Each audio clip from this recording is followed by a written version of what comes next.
Hello, everyone, and welcome to session, what is this, 5? I think it's session 5. I guess. Of the Band of Bravos. Thank you for joining us. I am your host and GM for this spectacular session. I'm Jason Bulmahn. I'm the Director of Game Design at Paizo. And before we get started with today's recap, I'm going to toss it around the table and let everybody introduce themselves and their characters. We'll start with you, James. All right, I'm James Jacobs. I'm the creative director for Pathfinder. I'll be playing Shensen, who certainly will not be knocked unconscious by monsters this time around. Alrighty then. Hey guys, I'm Maryssa Marie. I am Paizo's web content manager. I play our halfling druid and tired mom friend, Ilana Thistlefoot. Hi, I'm Jason Keeley, a Starfinder developer at Paizo, and I'm playing Roark Thunderbird, Tengu Swashbuckler, Squawk. Hi, I'm Peyton Smith. I'm the social media producer here at Paizo, and also the Twitch Meister here. I am playing Lord Barnes, Wizard Extraordinaire. And once more, we're back with another 5th session, so thank you all so much for supporting the stream, supporting all the YouTube videos and everything else. We greatly appreciate it. And just as a reminder, for those of you who might be new to all this, might be catching the VOD somewhere else or being new to the stream, we like to do special stuff here. I try to get you guys engaged with us so you can influence a little bit of what things happen. So basically, we have a channel point system, which permits the channel points down below the Twitch stream or down below your Twitch chat. There's a little button down there. And as those points accumulate, you can spend those points to give us hero points. You'll see the little tokens and stuff, which are above our frames. Jason doesn't have any because... and so, don't give him any. Yeah, don't give him any, because there's a reason for that. For us as the players, we use these points to re-roll really bad rolls. And if you've watched the show up till now, you know we use a lot of them. So because of that, and for that and everything else, on the other end of the spectrum, we also have Jason Bowman, our illustrious game master, and you can also award him a hero point, but they're not called hero points. They're called villain points, and they're a little bit more expensive because we kind of don't want to die. And he's able to use those points for anything. It's just, does he want to annihilate us, drop rocks in our head, re-roll our own rolls, re-roll enemy rolls, whatever he wants to do with them. He uses that point to kind of affect the game to say, I think you're winning too much, and boom. So you are able to spend those points there. The longer that you're watching, the more you're active in chat, all this other stuff, you gain more and more of those points inside the Twitch chat. So, Jason, how are you going to slaughter us today? Well, I'm still trying to figure it out. I mean, I don't have any villain points, but with the way you folk roll, I don't really need them. I mean you just got one too. So, oh, hey, look at that! Thank you very much. I appreciate that. Who is which that? now I gotta press a button that gives him one. Yeah, thank you for that. All right, so let's get this party rolling. When we last left our intrepid band of adventurers, the Band of Bravos had agreed at the behest of the good Goblin King Brightcrown, to venture down into a place called the Eternal Vault to secure a peace with a tribe of orcs that had overtaken a mine that the band had recently cleared out. To this end, they were traveling with a deep gnome, a Sverfnevlin, named Ilnoshra. And traveling with Ilnoshra, they were making their way deeper down into this dark lands cave system. Dealing with all sorts of creatures and monsters along the way, including some rather deadly scorpions that nearly put an end to the party. But eventually they found their way to the Amathene Enclave, a vast stalagmite city. Not city is perhaps too grand a word. It's more like a giant commune of Sverfnevlin artists and sculptors and painters, all dwelling together in their happy little vault. And Ilnoshra brought you there so that you could treat with their leader. And she didn't know who the leader was, because it seems like they elect a new leader every 7 days. So you had no idea who the leader was going to be, and it turned out to be a deep gnome who was the current voice, whose name was Golazny, a dancer who wanted to dance through the problems that you were having and figure out kind of what what was going on and how you might solve these problems. She didn't seem very concerned about the orcs, despite the fact that many of her Svirfneblin brethren are, well, rather concerned. And you also got a chance to meet Bumback, the cook who was the previous voice, who put you up and allowed you to stay. You were allowed to stay for just one night. Oh yes, Galasny gave you a sculpture as well. I forgot about that. And of a bird. I think we Sculpture. left that horrible thing behind. You did. Yes, you stashed We definitely it. did. Yeah, you stashed it in the back of Bumback's pantry. You said that thing was like 60 pounds, Jason? It was like 6 bulk. Oh, okay. Or- That's otherwise I probably would have like snuck it out and like had it show up in Roark's stuff, so it looks like it's following him around. But yeah, it's a little bit too heavy for a practical joke. Yeah, I think I think it was like 3 bulk, which is like 60 pounds. It's an awful lot. Too much bulk for me to carry around. Yeah, certainly. The thing is very heavy. It's made of stone, and it looks like a bat with feathers. It's not what a bird actually looks like, although she claimed it was a bird sculpture. So, the Deep Gnome said that if you wanted to reach Kobold Town, the way to get there was to take a series of caves that leads to the Great Stair. And there you might be able to travel down and find your way to Kobold Town, which is in fact your destination, as Kobold Town is the location where all of the peoples of this kind of deep dark vault come together in peace and trade. And there you might be able to speak with the orc emissary and perhaps secure that peace that you have been sent down here to accomplish. So you left and left these Svirfneblin behind. You are now traveling by yourselves, so it's just the 4 of you. You do have a map leading you on your way, and you made your way away from the Amathine Enclave, going deeper and deeper, making your way in a map. They gave you a rough map that kind of said, go follow these caves, take this turn at these landmarks, and eventually you will find your way to a stair. Once you find a stair, all you have to do is take the stair down, and that'll lead to a large vault, and there you will find Kobold Town. You travel down this way for several hours, and the Svirfneblin had mentioned that there had been some troubles in the caves as of late, that their neighbors, the Durgar, had annexed some of the caves. Although it was pretty unclear what they were talking about. At one point in time, the voice mentioned something about some sort of security action or something. You never really got good clarification on it. But you did travel down this way and eventually found your way to a cave. In this cave, you were making your way through it when quite suddenly, out of the darkness, a thin line of almost like webbing, but very strong, shot out of the darkness, and Right. And I forgot all about this. Oh, did you? Funny enough, yes, I forgot all about this. I did not. So this I tether forgot about this actually. Flew out of the dark and hit Roark square in the chest, locking firmly in place and beginning to pull Roark forward into the darkness. And I think that's where we left off. I think that's where we called it good. So I think we're gonna pick up right where we left off. Oh dear. And it's like every time we end a session, it's always Roark getting in like some sort of cliffhanger with a rope. So I don't know why people forgot. That's the theme. It's band of Roark tied up in a rope cliffhangers. Band of Roark rescuers. Yeah. All right. So we are going to pick up right there, and let me go ahead and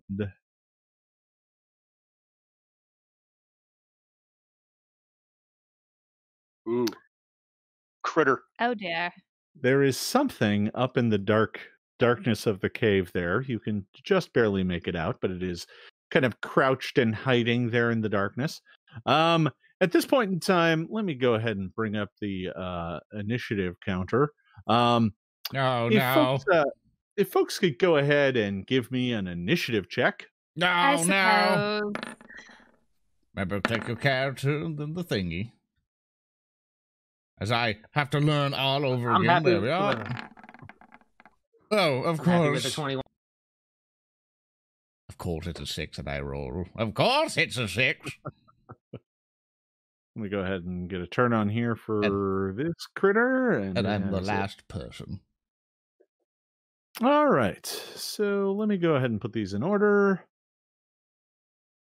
Roark, you fortunately are going to get to go first.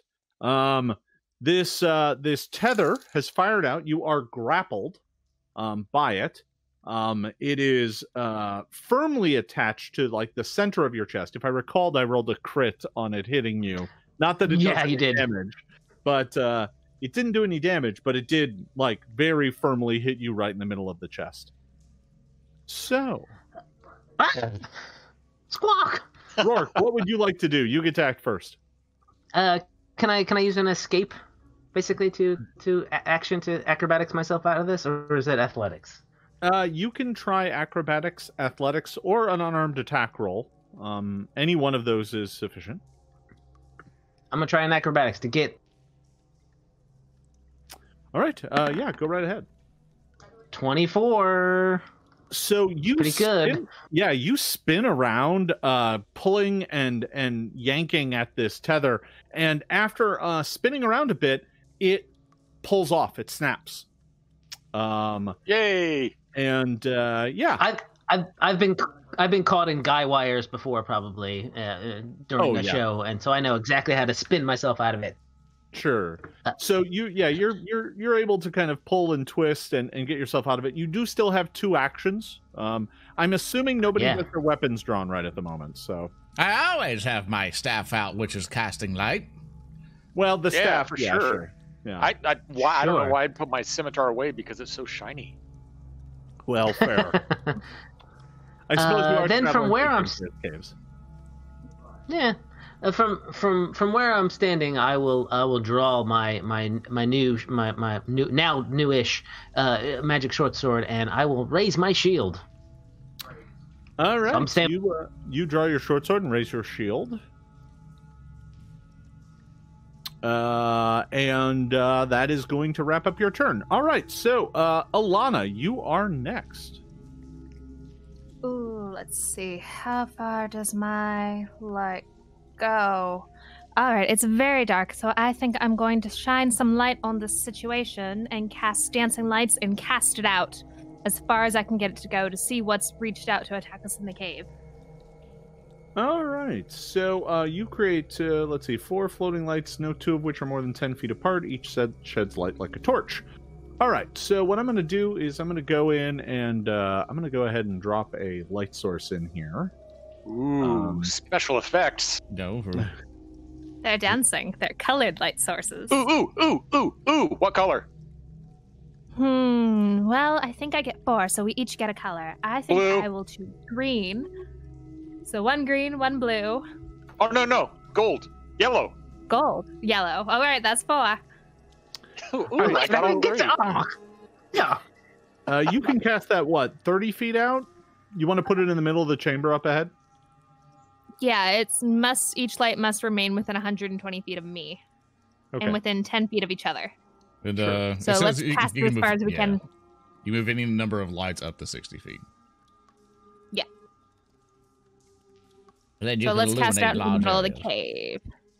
Well, so I was doing that like, Rock, are you safe? There Are you we go. fine? Ooh, shiny. Rock, you appear Let's to be shine in a some very... light on the situation.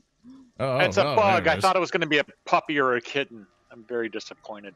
Well, your light does shine into the darkness on the other side, which does also reveal the other one that's hiding back up there. And Roark, can you give me a perception check?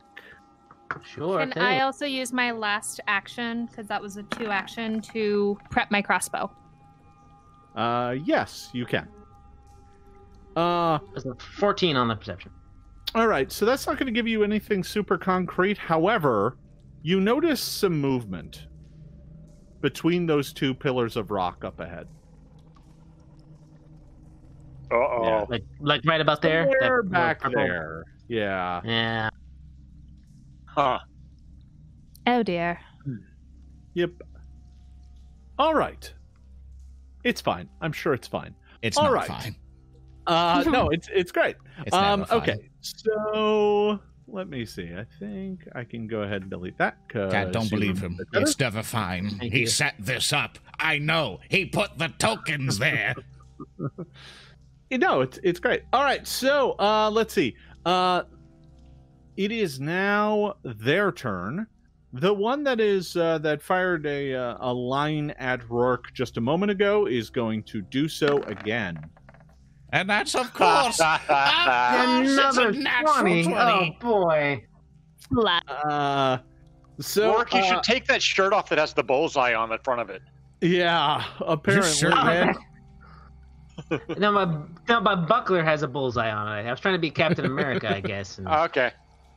It is then going to spend its second action tugging at the line. What is your fortitude save? My fortitude DC is a 14. Oh, well, in that case. Sure. Yes. Huh. So how does Keeley die? Or how does Roark Well, die, Keeley rather? gets pulled forward 15 feet. Nice known, you Roark! Closer to the kind of lobster-like crab thing that is lurking in the back of this cave. Meanwhile, it is going to then spend its third action to move up next to Roark. The other one is going to fire a filament at Shensen. No. 23 is going to hit. Yeah. And then I'm going to attempt to pull Shensen forward as well. That'll do it. What is your fort DC? It is a 12, I believe. Yep. A 12, so that is a critical success, Yep. which pulls you all the way to there. It Oh, will that then saves me in spend- action. Yeah, that's right. It's going to spend its third action to pull you again. And you are now up near it. Oh, hi. How convenient. Yeah. Can I high five Shensen as she goes past? I'm assuming this cavefish is just a big fan of my previous work, so Yeah, I'm ready to Yeah. autograph its pincher yeah. No, with my scimitar. I'm sure that's what it's interested in. Roark, Roark and Shensen, can you both give me a perception check? I can. That's a glorious 10. And a 24 for me. I'm probably closer to whatever it is. You in fact are. However, you don't see anything in the direction you are looking. Instead, you see something in a different direction. Back in the cave, behind you, as you got pulled into the space, lounging against one of the back walls here is some figure just reclining in the darkness. And as it sees you get pulled past, you see it suddenly move as if it's drawing weapons and preparing. Oh no! I'll do a quick shout out. We got more company, and I'll point in that particular direction and say, "Oh, come over there." Shensen, it is your turn. Okay, so I'm going. Am I like entangled or anything, or am I just like on the hook? You are grappled by this tether, and the tether is now pulled taut, so you cannot move further away from it without making a check. But I can still stab and cast spells and all that. Yeah, you're just grappled. That's all. All right. Well, I'm going to do a lingering composition performance trick to start up my bard music.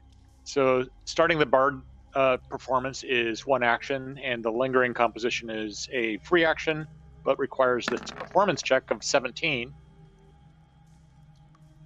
Hopefully that's enough to impress it. That is enough to impress it. All right. Then with my next 2 actions, I'm just going to start stabbing away at it. So the first attack with my scimitar is a glorious, adjusts up to a 10. That's not going to quite do it, I'm afraid. Well, I'm going to take my 3rd action to stab him again at an even... Gee, what is going on with these dice? Why? You do have hero points. Off to a roaring start. Yeah. So your scimitar goes flashing out at this armored lobster thing. It has like some long proboscis attached to its face, which is where this line came out of.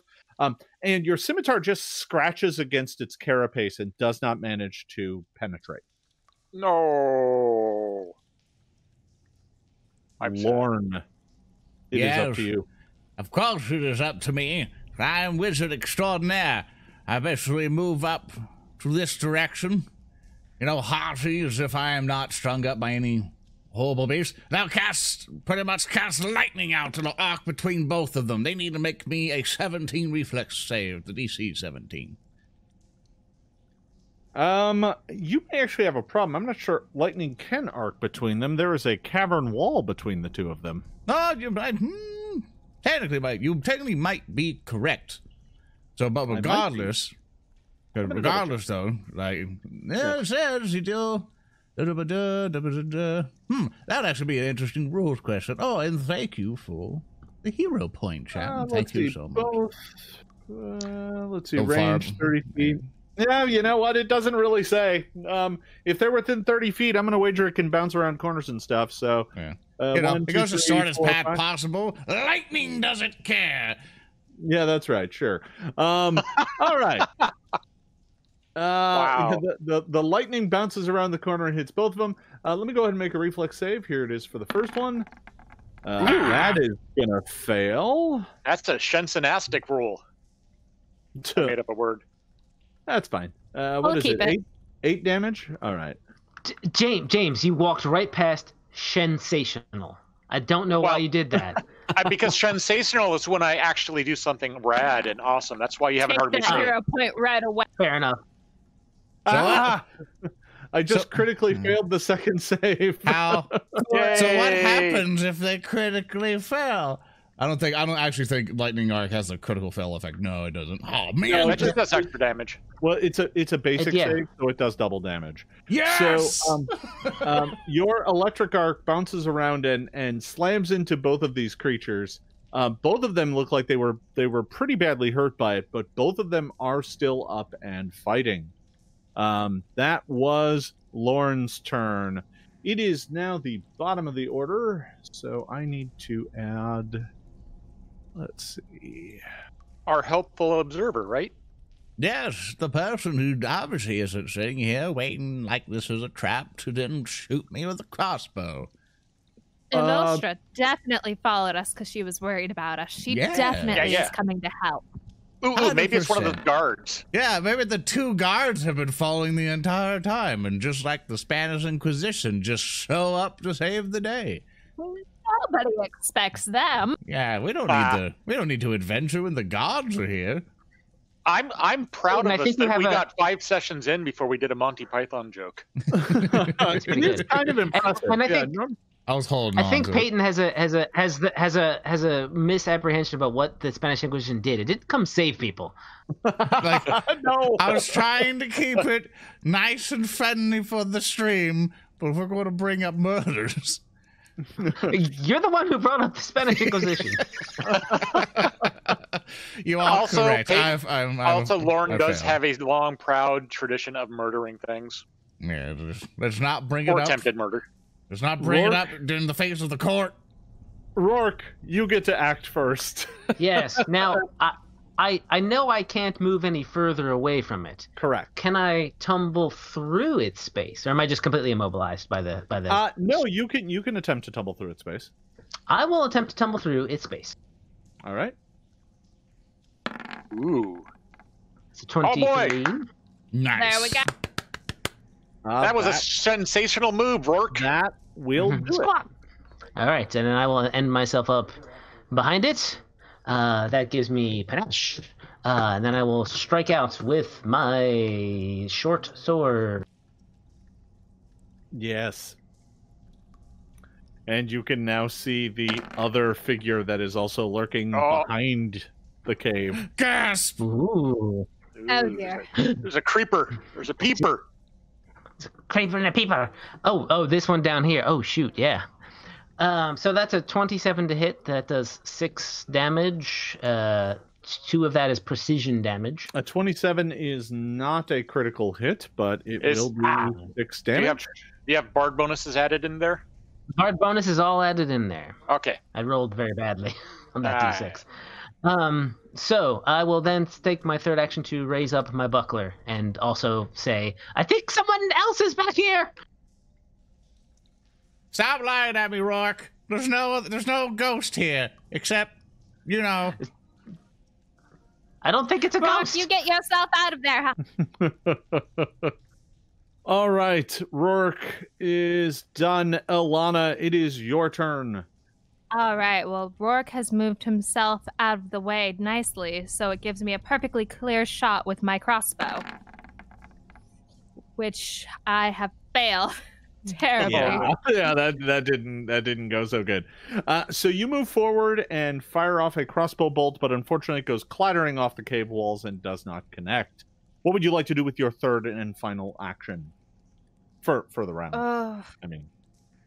I am going to look over to my right at the original mentioned intruder and go, "Who's there? We came in peace. A little assistance might be appreciated." Yeah, you don't get an immediate response. Oh, I tried. So that's fine. All right. That was Ilana. The creatures go. The one that is directly adjacent to Roark is going to reach out with its claws and attempt to hit you. Armor class 19. That is just a hit with my shield raised. Yeah, I would figure. Take 12 points of damage as this claw slices into you. Ooh. That was its first attack. It is then going to attack you again with a claw. This one's going to miss. That one is only a 12, and it will attack a third time, and that one is only a 10. The other one that is adjacent to Shensen is going to attempt to snip out at you with its claw. No snipping. No touching. Ooh. Rolled terrible. But we'll attack again. This one's at a -5, so that is a 16. I don't believe that's going to hit. Yep, that's a miss. And it will attack again, because that's what it has to do. And that's going to miss as well. Wow, All yelling right. no touching works good. Yeah, no, it worked out just fine. All right, now, the other figures in the darkness go. This first one here is raises up Roark, what you couldn't identify at first, but now you can recognize as a crossbow that it fires at you. But that is going to miss. It will then reload and fire again. And I have rolled poorly every time. All right. Hooray! Yeah. Oh, nobody can. So that's a thing. This one's going to take a move forward and is going to fire its crossbow at Ilana. Armor class. Spoke too soon. Yeah, exactly. Armor class 20, I'm assuming, is going to hit. Yes, against my AC of 16. All right. Take 7 points of damage. Yikes. And I need you to make a fortitude save. Oh. Excuse me? Yeah. All right. Yeah.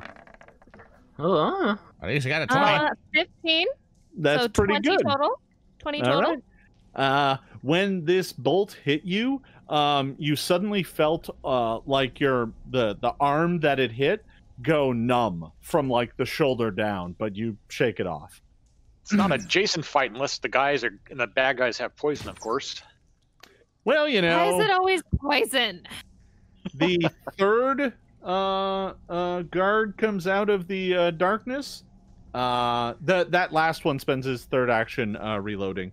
The third one comes out and fires a crossbow. This one's going to be at Lorne. No. Yeah, that'll do it. That'll do it. Armor class 20 for 5 points of damage. Yeah, that'll do it. Can you give me a fortitude save as well? No. If I say no, it can't do I didn't know that was an option. I got a natural 20. Suck it. Son of a... No, it's fine. That's great. All right. I spit the poison back out. Like all like Popeye. Like, come on, hit me with another best shot. And we'll move forward. And then one final guard comes out of the darkness. This one, although it has a crossbow, actually this one does not have a crossbow. However, this one comes out of the darkness and spends a moment in focus and contemplation before doubling in size. What is that? What are those? Oh no. Somehow that's your fault, Lauren. It's not It's my gonna have fault. to shrink down. It's gonna have to shrink down to get through that archway, though, so it's fine. He's a grower. It's fine. No, this is great. Okay, so that is their turns. Shensen. All right, I'm blissfully unaware of the biggie sizing that's going on over around the corner, so I'm just going to be focusing on this this fellow standing in front of me with the I'm going to try to autograph its face with my scimitar. Yeah, fair enough. That would be a 20 on that roll. 20 will hit. For 8 points of slashing damage. Yeah, it takes the 8 points of damage. It looks pretty badly hurt, but it is still up. Your scimitar cracks into its shell, and kind of this pinkish gel oozes out. Ew. But it is still standing. It's I'm going to stab it again. This weird sort of clicking, hissing with its claws. I am going to use one of my hero points to re-roll that. All right. And that works quite a bit better. So that is a 21 minus 5 is a 16. A 16. Your scimitar flashes out, but unfortunately does not manage to penetrate the carapace of this lobster creature. I will do the last minute cross my fingers desperation stab that misses with an 11. Yeah, no, it really does. All right. Excuse me, bard bonus, a 12. A 12, yeah, minus how much? 8? 10? Yeah. 10. So 2. So it's a 2. All right, yeah, no. Is that a hit? No. Oh. No, it's not. All right. That would be it for Shensen. Lorne. No. I now have to kind of change up my tactics at this point, because to the point, like, do I just keep electric arcing, or do I, I can't, I don't want to spin, it's a tough decision for me. So as soon as I look up at the ceiling, kind of use basically what the idea that I want to do. Obviously those guards are coming here, and obviously this is a cave, so logic would dictate that I could probably look up to the ceiling and see stalagmites or stalactites, whatever, that I might be able to electric bolt and have them fall down.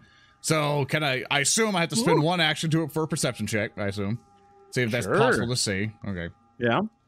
So I will do I'll perceive, which is a 16, the total I got. Do I perceive this option available for me? So you take a look around up above, and although there is a ceiling and there are some stalactites, you doubt that an electric arc is really going to be powerful enough. You would need more powerful spells to bring down the ceiling. Would a rain-shocking grasp do it?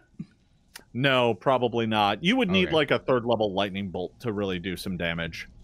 These spells just aren't going to do enough. You know that stone is just too hard for that amount of electricity to do any serious damage. I see. So at this point, I have to go and look at Ilana like, well, I hope you're good at holding the line. Just block him off. Electric arc. And he's pointing right at the Durgar. That's pretty much right to the side of Ilana there. And they need to make me a 17 reflex. Yeah, I should note, as these figures come out of the darkness and the gloom, they look like dwarves, but they don't have beards, and their skin is ashen gray. So their hair is pale and white, but they otherwise have the kind of overall look of dwarves. And actually, I said that they don't have beards. Some of them don't have beards. There's the big one in the back actually does, even though the token doesn't. Regardless of who they are, I ain't gonna judge it. You shot at me with a crossbow, so electric arc. All right, I'm assuming you're firing at the two over here. Yeah, the two in front there. All right. So they're both going to get reflex saves against that. Here we go. These are going to be 2 higher than indicated, but that is going to still fail. So the first one is going to take 7. That looks like it hurt it, but it did not drop it. And the next one is going to make it, and he is only going to take 3. You know, if you use your villain point to re-roll that 19, you could critically succeed. Oh, I could. You're right. I'm not going to. All right, now. Darn it. But thanks for the tip. All right. We are back to the top of the order. Roark, it is your turn to act. What would you like to do? With a squawk, I'm gonna bring my short sword in for a strike against this bug thing. And Ooh, There we go. how is that? that's more That like is it. a critical hit. So instead All right, of 4, that's going to do 8. that's right. Yeah. Yeah. Your what do you attack with, the short sword? Yeah, short sword. The short sword finds a joint between its leg and its carapace and just wiggles in there, and you jam it in all the way to the hilt and pull it out covered in kind of a pink goo. The crab thing skitters and chitters, but it is still up. Yeah, I figured. All right, with this next attack, I'm going to do a confident. Confident what? My confident finisher. I have panache. I'm going to try to do some stuff and try to hit it. All right, so you're going to spend your panache to do this? That's right. All right, go right ahead. Those fancy swashbuckler moves he has. You way. have 2 hero points.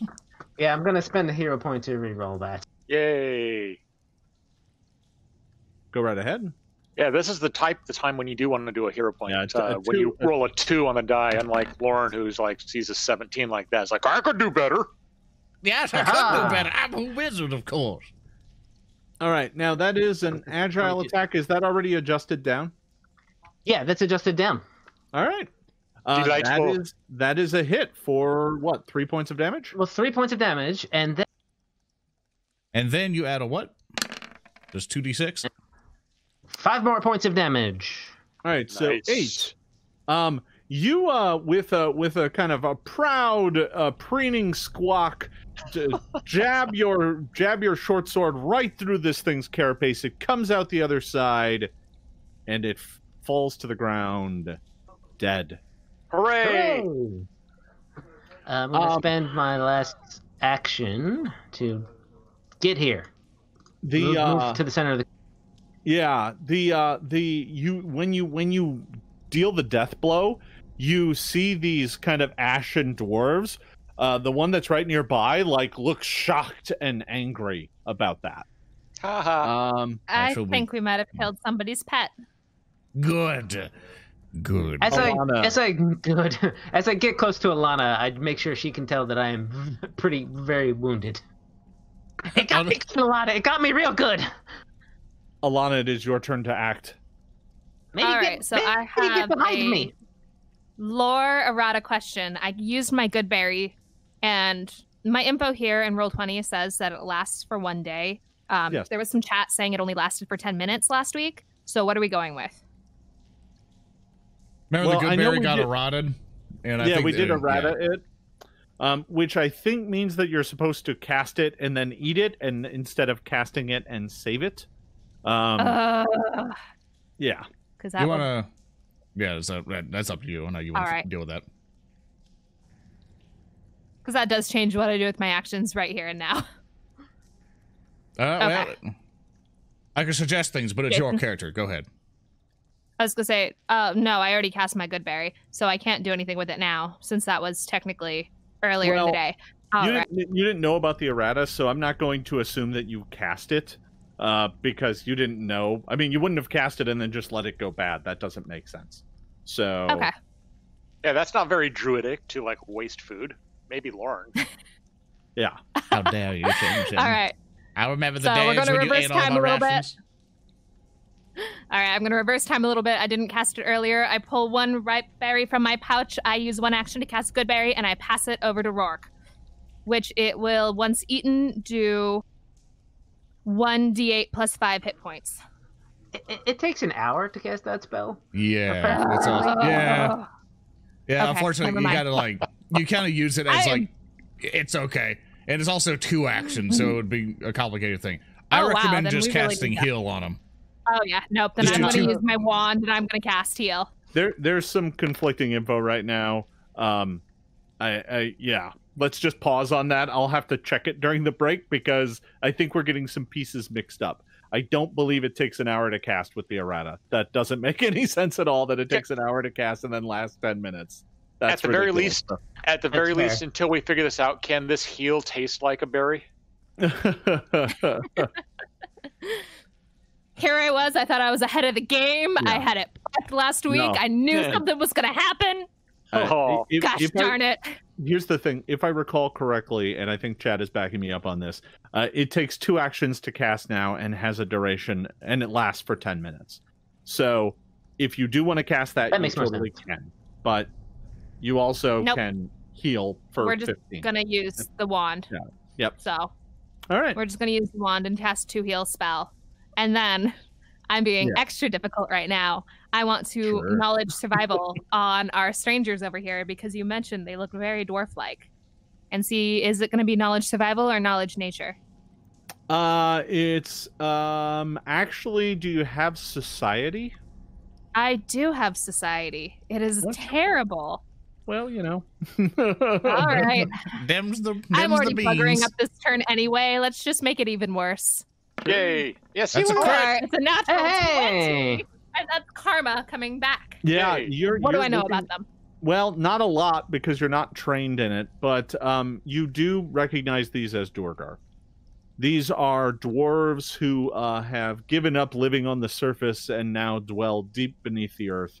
They are pale and ashen because of their kind of long departure from the sun, and they are generally thought of as pretty wicked and evil.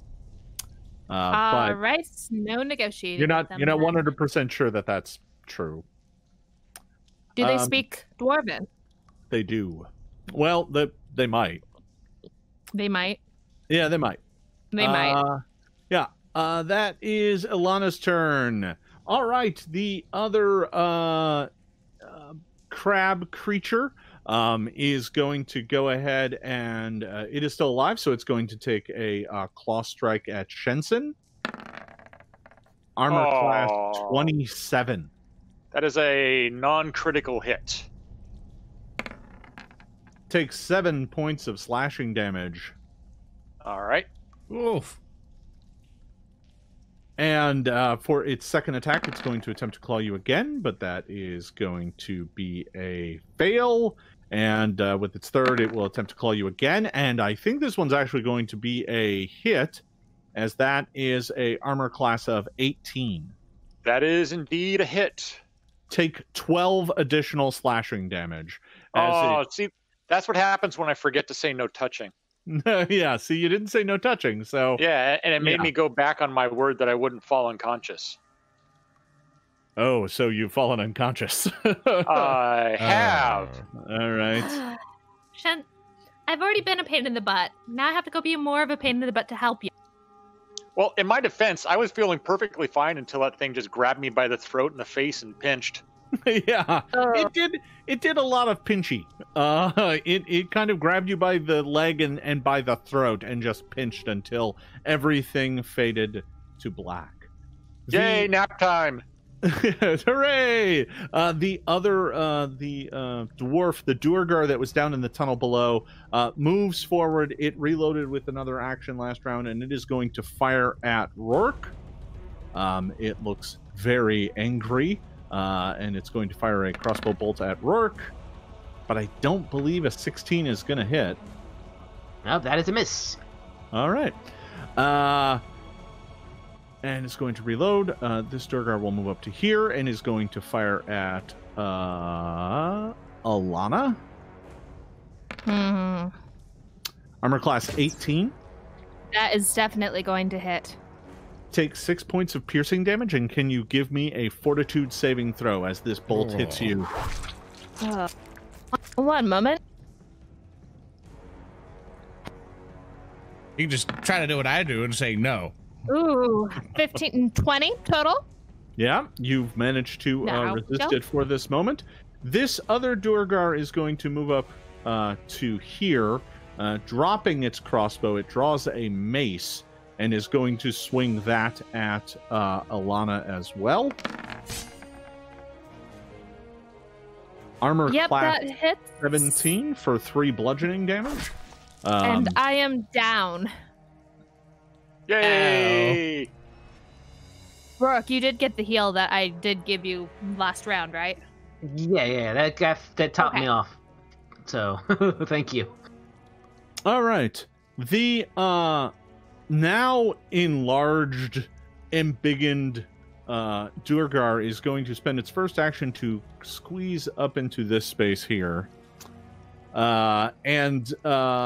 Looking at you, Roark, it's going to swing a mighty hammer at you.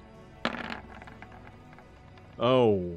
Armor class 25. That is going to do more damage than what is listed there. It's going to do 7. Oh. And with its final action, it calls out in broken common, "Drop your arms, and no more harm will come to you." That is the end of its turn. If Shensen were awake, what's that? I said if Shensen were awake, she'd probably say that she couldn't drop her arms because they're attached to her body. I was actually going to say that when you interrupted me and saved me the acting out of character. So I will continue to RP my current state by saying, Don't step on me. Oh, God. Lorne, you are the next one to go. I have moved everyone's initiative order around if they were knocked unconscious. This figure is wielding a gigantic maul. It looks like, the head of it, because it's enlarged, looks like it's hitting you with a tombstone on a stick. And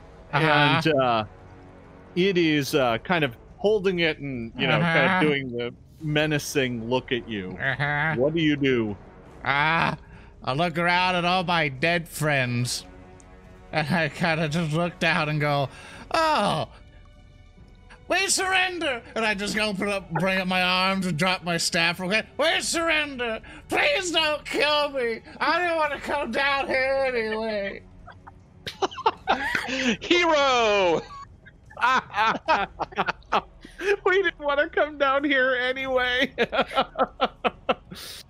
Do you take any other actions on your turn, Lauren? I'm gonna do a 3 round. I quit.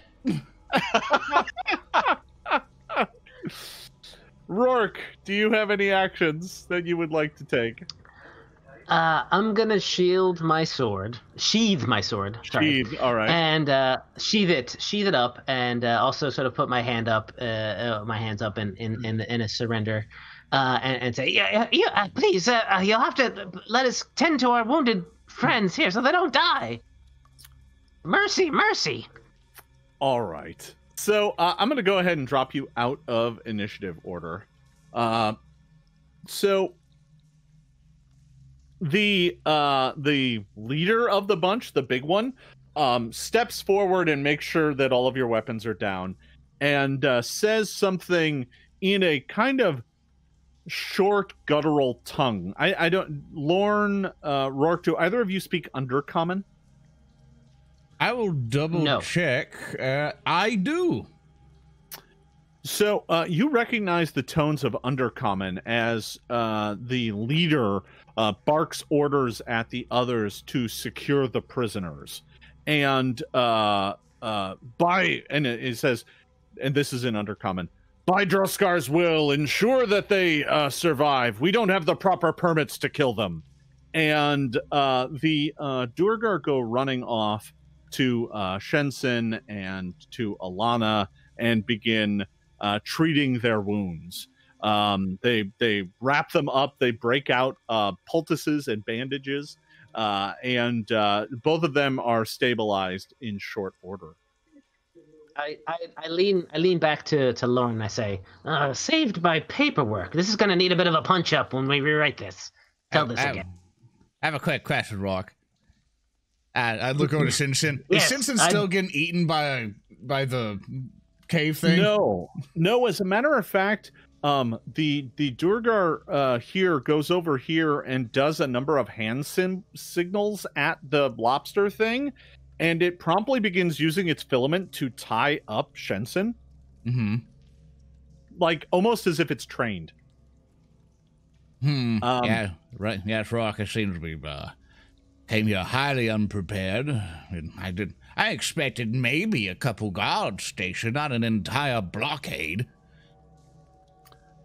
So here's what happens. In short order, the lobster creature moves from each one of you, being guided by this Duergar, and it comes up to you and it kind of creepily skitters up to you, and then uses its filament to tie you up. Basically, it wraps the filament around you, and meanwhile it's commanding you. The larger Duergar, after a few moments, returns back to normal size and looks to all of you assembled and says, now, and gets out a piece of parchment. By the order of Droskar's chosen, I hereby place you under arrest for violating the enhanced protectorate clauses. You are to be remanded to holding until your sentence can be determined. Round them up. And in short order, they basically disarm you and begin frog marching you through the tunnels. As I'm getting lugged around and picked up, like, hey, wait a minute, you have to read me my rights. I'm a wizard. I got rights, you know. It's like, you can't just abduct people like this. I'm a strong, independent wizard, and I need my rights. And I'm just struggling, just wiggling, just mad. Those of you who were unconscious, within a few moments, you are brought back to consciousness. What is Lorne babbling about? You'll hear from my lawyers. lawyers. What is he shouting about now? And you are taken through the tunnels into a different direction. You are now positive that you have been led in a direction that was not on the map that you were following. And these Duergar march you deeper and deeper into the Darklands. And after about 2 hours of walking, you find that the cave, and mind you, you've taken a variety of kind of twists and turns to get here, but the cave eventually opens up into kind of a chasm. It's not particularly large, but there is something that it immediately becomes apparent to you. The far end of it drops off into darkness. So, like, it's like a cavern, but then it's a cavern that's on the edge of just a chasm that drops deep into the Darklands. And perched on the edge of this is a stone fortress. There you can see it's kind of perched on the edge. You're actually approaching it from the other side, but this is the more dramatic angle to look at it. There is a fortress perched kind of on the edge of this chasm. and the Durgar march you straight up to it, and you it quickly becomes apparent that there are many other Durgar here as well. Some of them are going about their business, and there are some in the kind of grounds out in front, like marching in formation and doing drills. The guards don't really talk to you much, but as you approach the fortress, they put hoods over all of your heads. Did they have one for my beak, like, or like covering my eyes? Just cut a hole out and They actually end up a T-shaped hood. They actually end up having to use two. They put one over your beak and one over your head. Rude. So rude. It's kind of a mess, but it does afford you a slight view you are marched into this place. When the hood goes over your head, Roark, you automatically fall asleep. Yes, I'm asleep. 100%. Oh, you're a budgie.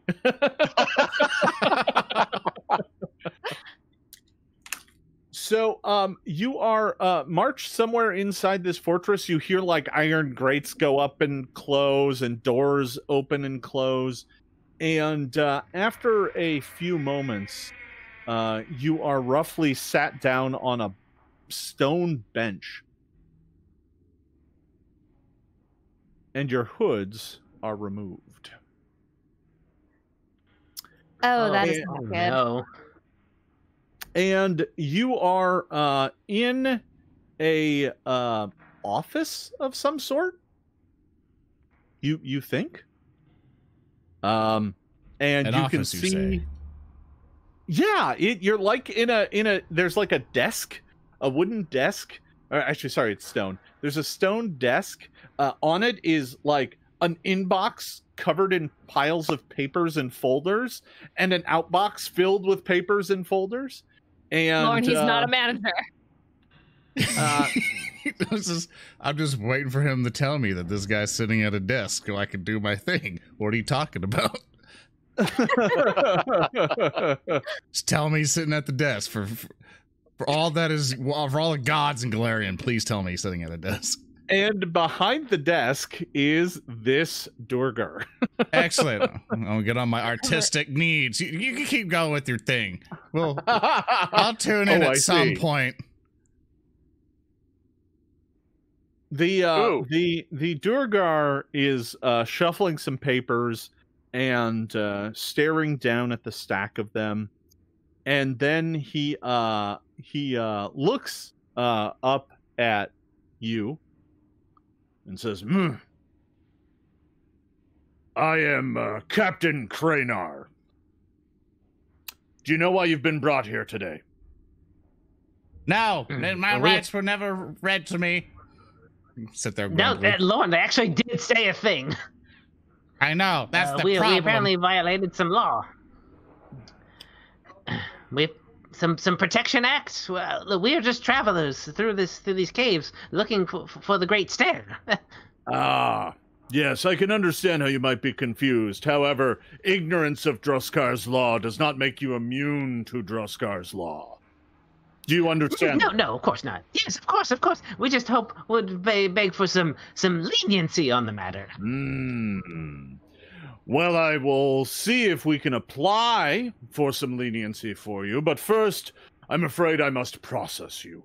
So, now, according to Droskar's will, enhanced security measures have been enacted throughout these caves, and that is to secure our holdings against the orcs who have moved into the nearby mines, and as a result, we have been forced to enact additional security measures across our lands and the lands of the Deep Gnomes, who do not seem interested in securing their borders.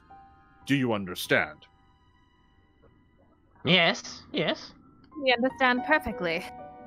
I'm not going to Very say well. a thing. I'm just going to stare at him. You also then, of course, understand that you should have the requisite Medallion 24J-14, which allows foreigners to pass through Droskar's protectorate for a period of 1 week. Do you have Medallion 24J-14? Oh, 24J. We have the 24L. Silly. I get a sense that you are not taking this seriously. He looks at you. Very well, and he fills out the form. Violation of the statute not carrying medallion 24J-14. I have a question. Yes. How are we supposed to get this medallion without coming into your territory in the first place? You should have applied for it in advance by courier. Aha.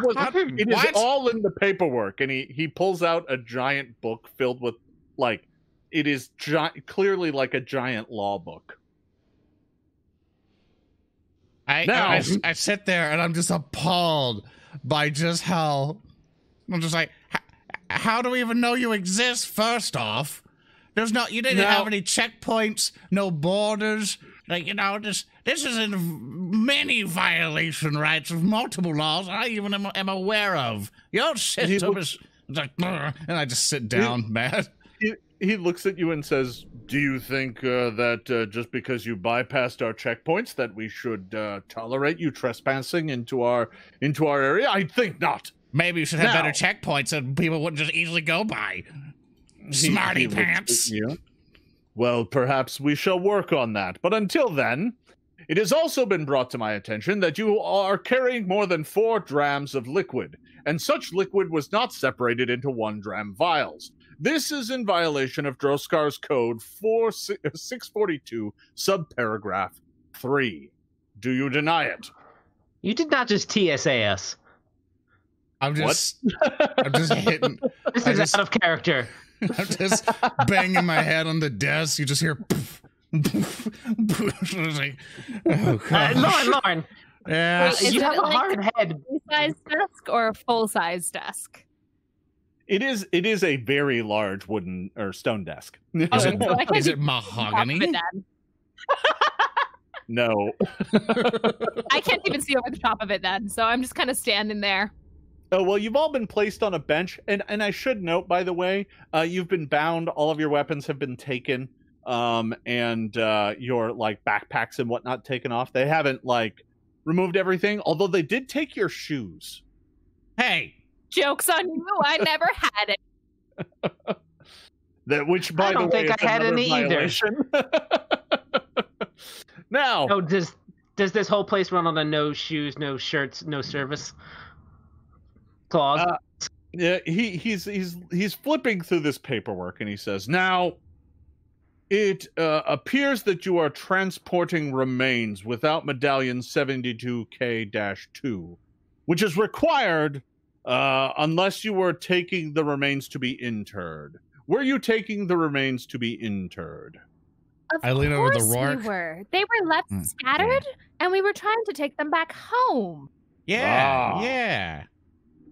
Of course. As you can see, we only have the skull, so we were bringing the skull back to the rest of the body. Yeah. What rule does that violate? Well, you are not required to have 72K-2. However, you now are in violation of Droskar's Code 411, which requires burial services to be accompanied by a priest of Droskar. But our body did not worship Droskar. Wouldn't it be in violation to have a priest of Droskar for somebody who didn't even worship them? Yeah, what does it say in section 45 of paragraph 3? Answer that, smarty pants. He looks at you and says, I'm afraid I don't make the laws. I merely administer them. For that, you will have to talk to the priest of Droskar. Now, and this one, I'm afraid it is a tricky subject, and I understand, but I do have to bring it up. It is clear to me, and he looks directly at you, Roark, that you are traveling with the transport and intent to bring a foreign animal into our delicate ecosystem, into the Protectorate. Such Did you just call him an animal? Well, he is some sort of sky creature. Now, such creatures must called you register an with the animal. clergy before entering the Protectorate, filing Form JV277 in triplicate and placing the creature in a quarantine period for no less than 14 cycles. Do you have Form JV277 in triplicate?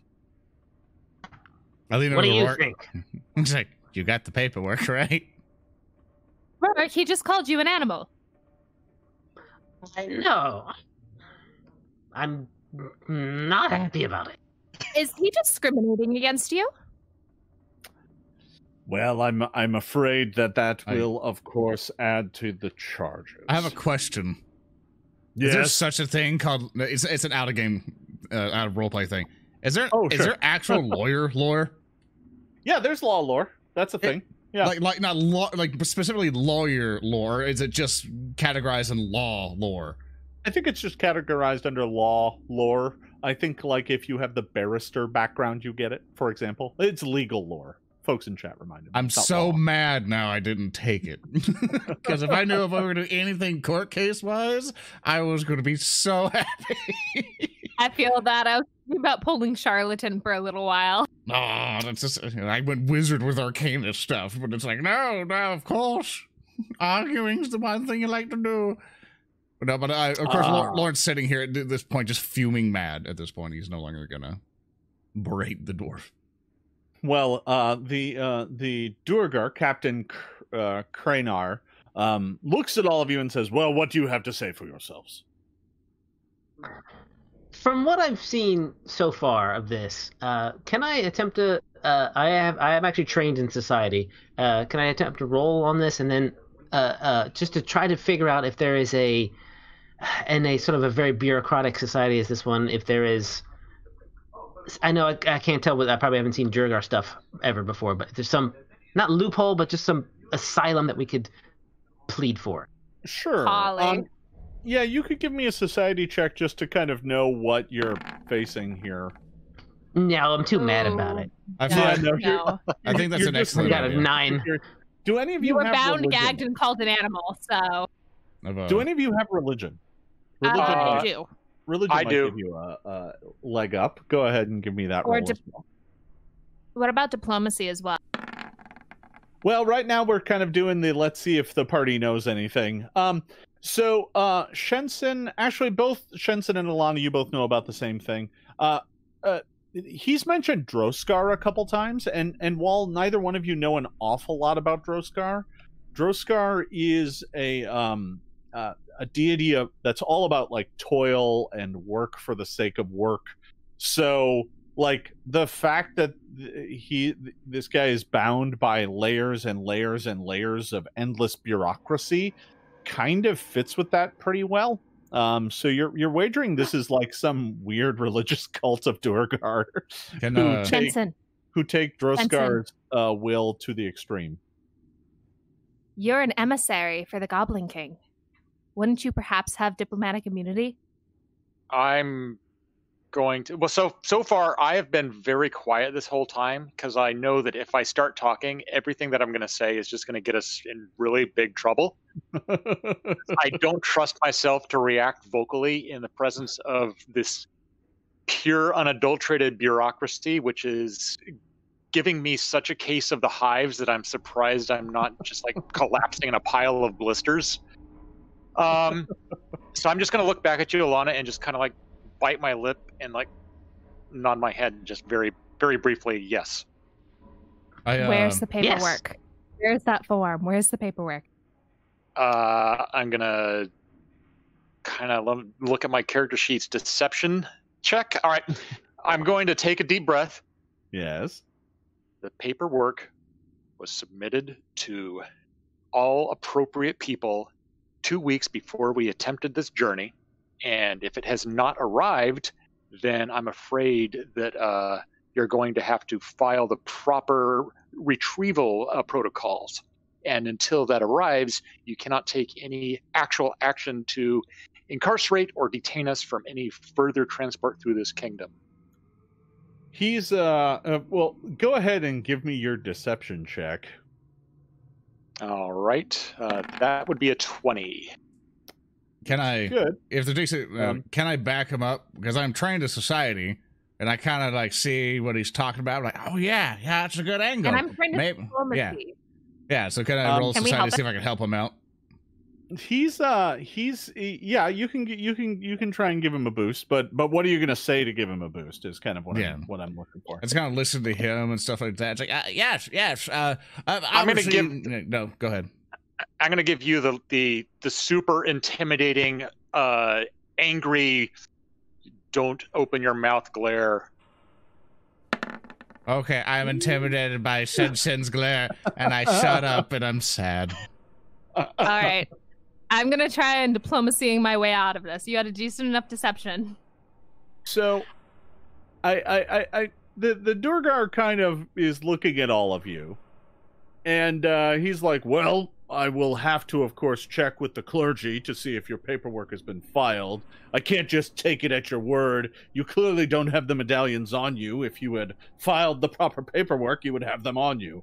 That is why you were attacked in the first place. I take a deep breath that I'm about to say something, and then I just stop. And he's like, well, in these circumstances, I think it is probably proper for us to hold you until we can determine the proper status of your paperwork. So I am going to... These crimes would mandate a total sentence of 4,358 cycles. What? However, considering the circumstances, I think we can go and cut 5 cycles off that. Oh, so generous. There's electricity sparking out of his hands. Thank you. I grab his arm and I give him the same look that Shensen just gave him. Like, don't make it worse. Now, we shall remand you into custody, and you will be taken down to the pen, where you will be able to fill out your requisite intake paperwork. It should only take you a few hours. And after we're done with that, we will commence the search for your properly filed forms. Do you have any questions? No, sir. No? Thank you for your... Can't say nothing. I was yelled at. Very good. Though, Very good. All right. Would I like to be released of these bonds so we could fill out that paperwork? I actually do have a comment, sir. Yes. I would like to file a request for clarity on the sentence. You said that it was for 4,353 cycles, but you have actually apparently assigned us for Silcles, and I'm not sure what a Silcle is. So you're going to have to take some time to resubmit this paperwork, at which point you can feel free to resubmit to us the proper sentencing. Thank you. That word no longer makes any sense to me. All right. You are taken from the captain's quarters, and you are taken down a few flights of stairs and taken through a few celled doors and cell doors, and are all deposited in your own individual cells. Great.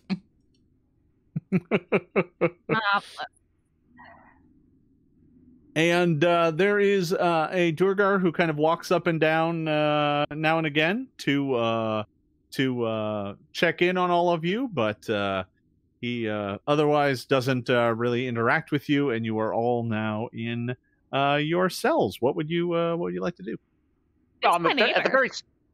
At the very start of this, I would like to marvel at the fact that you had this whole thing set up just in case this happened to us. Well, I actually had a number of different contingencies, but yeah, you know. Is the bed in here like, is it filthy? Yes. Yeah. And yeah, and it is. Yeah. and I can't cast. I can't. So can bards cast spells with them when they have everything but their underwear taken away from them or whatever it is that I'm in? So when they do take you down here, they strip you of all your gear, and you notice that everything that you have is taken to a small celled chamber in the back of the kind of prison area, including the staff with the skull on it. All right. Oh, Mister's Well, gonna be so lonely. I'm not Poor going to Felder. touch that bed without my ability to cast prestidigitation. I'm going to maintain a proper distance from it. Poor Grisfell. Yeah. My question is, what is in my room? So, looking around inside of your chamber, you've each been deposited in your own cell. Your cell is 10 by 15. It has a bed in it, which has a kind of a dirty straw. You think it's straw, but upon further investigation, it's actually filled with like dried chunks of fungus. Mat. There is a very rough spun pillow, which is just like cloth wrapped around itself a handful of times. The bed frame itself is stone. There is a bucket off to one side, one of which has water in it, the other which is dirty. And that's kind of what you got. I take whatever is like that. Have they fed us yet at all? Have they given us like a little plate and a little cup or anything else like that? There's no food in here at all. Okay. There's a bucket with some water in it, and that's it. Okay, I just take the bucket or whatever, and I'm sure there's like a pittance of water, so it's easy to pick up. I just kind of go up to the bar and start rattling, like, nobody knows the trouble I've seen. And there's just loudly like, and Shensen got us in this trouble. I just Out of cry. character, Shensen, I would just like to note that with prestidigitation, we could have created an object of bulk to attempt to create the medallion. We could have, but he'd taken all of our stuff, so we couldn't use our somatic components. I guess that's. I'm sure casting spells in front of him would have enacted like stroke 17642-3XX42. Oh, you do know Droskar's law. So, Lauren, you're banging away on your bars, and this Durgar comes up and is like, "Hey, keep it down! Don't make me add to your sentence." Oh, hit me with 400 cycles, mister. I don't care. Nobody knows. Just keep banging away. Don't listen to him. Don't listen to him. He's a little distraught at the moment. You have to forgive him. I, on the other hand, am excited to find out how many more years get added to Lauren's sentence. He's like, "You better keep him down. The captain won't be happy to find out that the prisoners are making a ruckus down here." I mean, we can only control him so much when we're not together. You've put walls between us, so it's honestly up to you. He says, "Maybe you'll become a better prisoner, like our good friend the prince down here. You're a good prisoner, aren't you?" And he kind of rattles the cage. And the figure down there does not speak or make a noise. With that, the Durgar makes his way back up the hallway, and you are left to your own devices. All right. Can they hear us at all? If you spoke quietly, they might not. And it'd certainly be So a they lot can hear easier. Lauren then. It would be it would certainly be a lot easier for like Shensen and Lorne to talk to one another, because and Ilana and Roark, just because they're kind of right next to one another just through a wall, than shouting across the way, which is a little harder. I kind of motion at Lauren to keep it up, don't let them hear us. Mhm. And I lean over to I kind of look over Roark and is like, okay, so I kind of like, oh, okay. Nobody knows the trouble I've seen. And they're just basically yelling across. Just nobody knows. And I kind of, while he's No, doing that, I'm gonna under the stop din singing, is by like, the way. I want to quit that right now, so don't worry. Lauren, why don't you sing more in our shows? That's what I want to know. You do sound lovely, dear. Whatever. Nobody knows. Under the din of him singing, I'm gonna kind of lean over to Roark and be like, all right, so we can get out of this two ways. We can kind of be legal, or we murder our way out. What way do you think is going to do this better? I don't see how we're going to murder our way out of here until we get out of these cells. And get all of our weapons back. It's a plan. We're working on it. It's just we could do this diplomatically, or we could do this the way we usually do it. Key called you an animal, Well, so right now I'm not really partial to either idea. Let's Well, see. you still have your Let's you see still if have we your can beak, think right? about it. That's true. I can always poke people with my beak. Yeah, we just get them up to. We just one at a time have them come up to our cells, and you poke their eyes out. That's I can still that's do the plan. magic. So keeping my voice Can down. you open a or we door? I can maybe get a hold of keys. If we can get them close enough again. Within 10 feet, I might be able to get keys if they carry them. Have we That's seen if actually they're what I was sort keys? of thinking.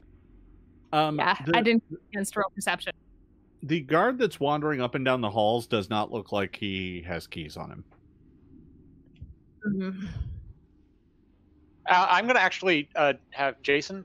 Do these Yeah. doors actually look like they have locks on them, or is this sort of They a do. Durgar thing where they know that we're going to be in here for 4 billion cycles that they just don't bother putting locks on? Because No, they look like they have locks. When Okay. you were put in, you were put in by the captain who came down All right. here with you, and he locked all of the gates, and then went back to his guard post behind the kind of initial gate area. I'm not sure how well you can see it, but it's back up over this way. Oh, all right. Yeah.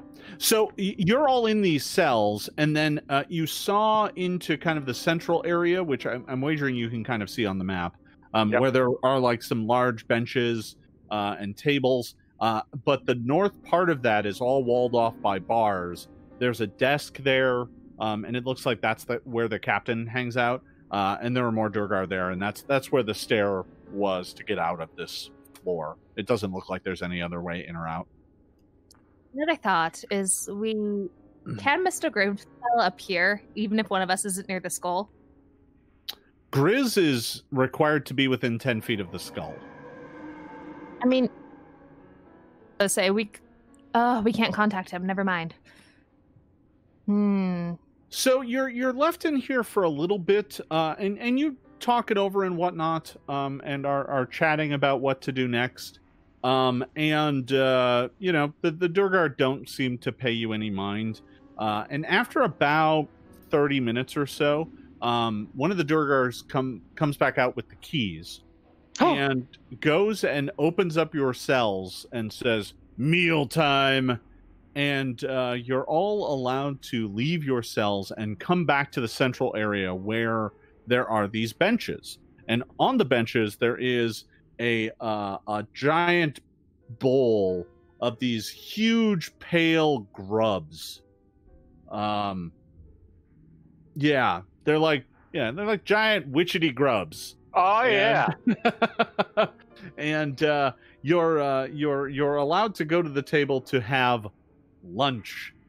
And as you are sitting there, the cells on the other side is open, and this pale, creepy figure comes out of his cell with these giant eyes and these big ears, and it just kind of makes its way over and is like, oh, new people, and it kind of comes straight up to your desk and just starts eating the grubs that are right in front of you and is like, oh, hello.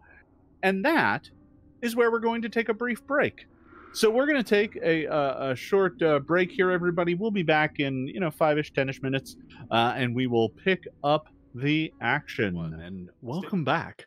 When we last left our heroes, they had been imprisoned by the Durgar for violating a variety of Droskar's laws, and we're just sitting down to a bowl of delicious grubs their lunch for the day when a fellow prisoner came up to their table and began eating their grubs. This figure's kind of creepy. He's that. Yeah. He's got real pale skin. He has very large, bulbous eyes and bat-like ears. He has no hair on his body.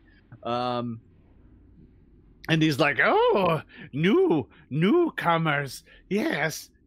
Ooh, delicious grubs. Do you like grubs?" And he bites through one, and the pale juices are running down his chin. And is he proffering you half of a grub that's still wiggling? I'll eat it. I'm a bird. All the food that we've had underground has been great so far. I don't know what everyone's complaining about. Yeah. He's like, yes. The grubs here are very good. They give us very good grubs. Hail Druskar! Hail Druskar! And he kind of holds up his hands. And the Durgar just look at him with kind of disgust and go back to their business. They're just kind of hanging out, making sure you don't get into any trouble. Don't let you be my friend. My name is Roark. I am Grollo. Who are you? I'm Roark. These are my traveling companions here, and we're here on a very important mission, but we've been detained. Ha! Oh yes, you clearly did not follow the rules and laws. You obviously did not have Form JB-277 in triplicate. He looks at you. No, we didn't. We didn't have anything. Yes, I violated that law as well because I am not a Durgar. No, I am not a Durgar. If you couldn't tell, I am not a Durgar. No, I could tell. And who are you? He kind of points at you, Ilana. Hello, friend. Like you said, I am one of Roark's companions. I'm Ilana Thistlefoot. We are sky breathers, and we did stumble our way down here. Hey, oh, sky breathers. Are you his youngling? And he kind of points at you, Lorne. I kind of look up, and I look at Ilana and have just a big grin on my face going, yes! She is my granddaughter, and I'm trying my best to take good care of her. Isn't that right, dearest granddaughter? And just smile. Of course, Pop. Good. Give him the crazy. Grollo's giant bulbous eyes kind of dart between the two of you. It's like, I can see the resemblance. The two of you look nothing alike. And he kind of points a finger at you, Shensen. It's like, who you be? I be more patient than I thought I ever could be in these situations. Pleasure to meet you, though. My name's Shensen, and I'll hold out my hand to then kind of retract it. Much better name than that other name. Shensen. What's the? Yeah. So, how long you been in here?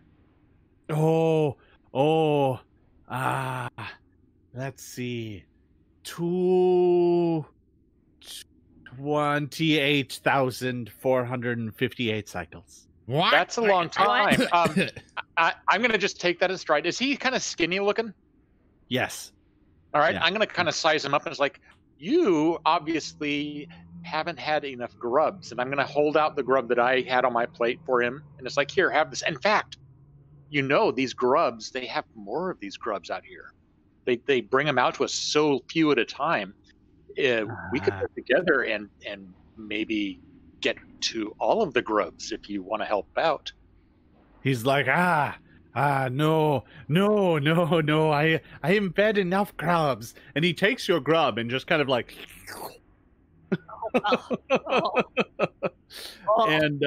and like he pops it in his mouth and the juices run down his chin and he's like, nom, nom, nom, oh, they are so delicious.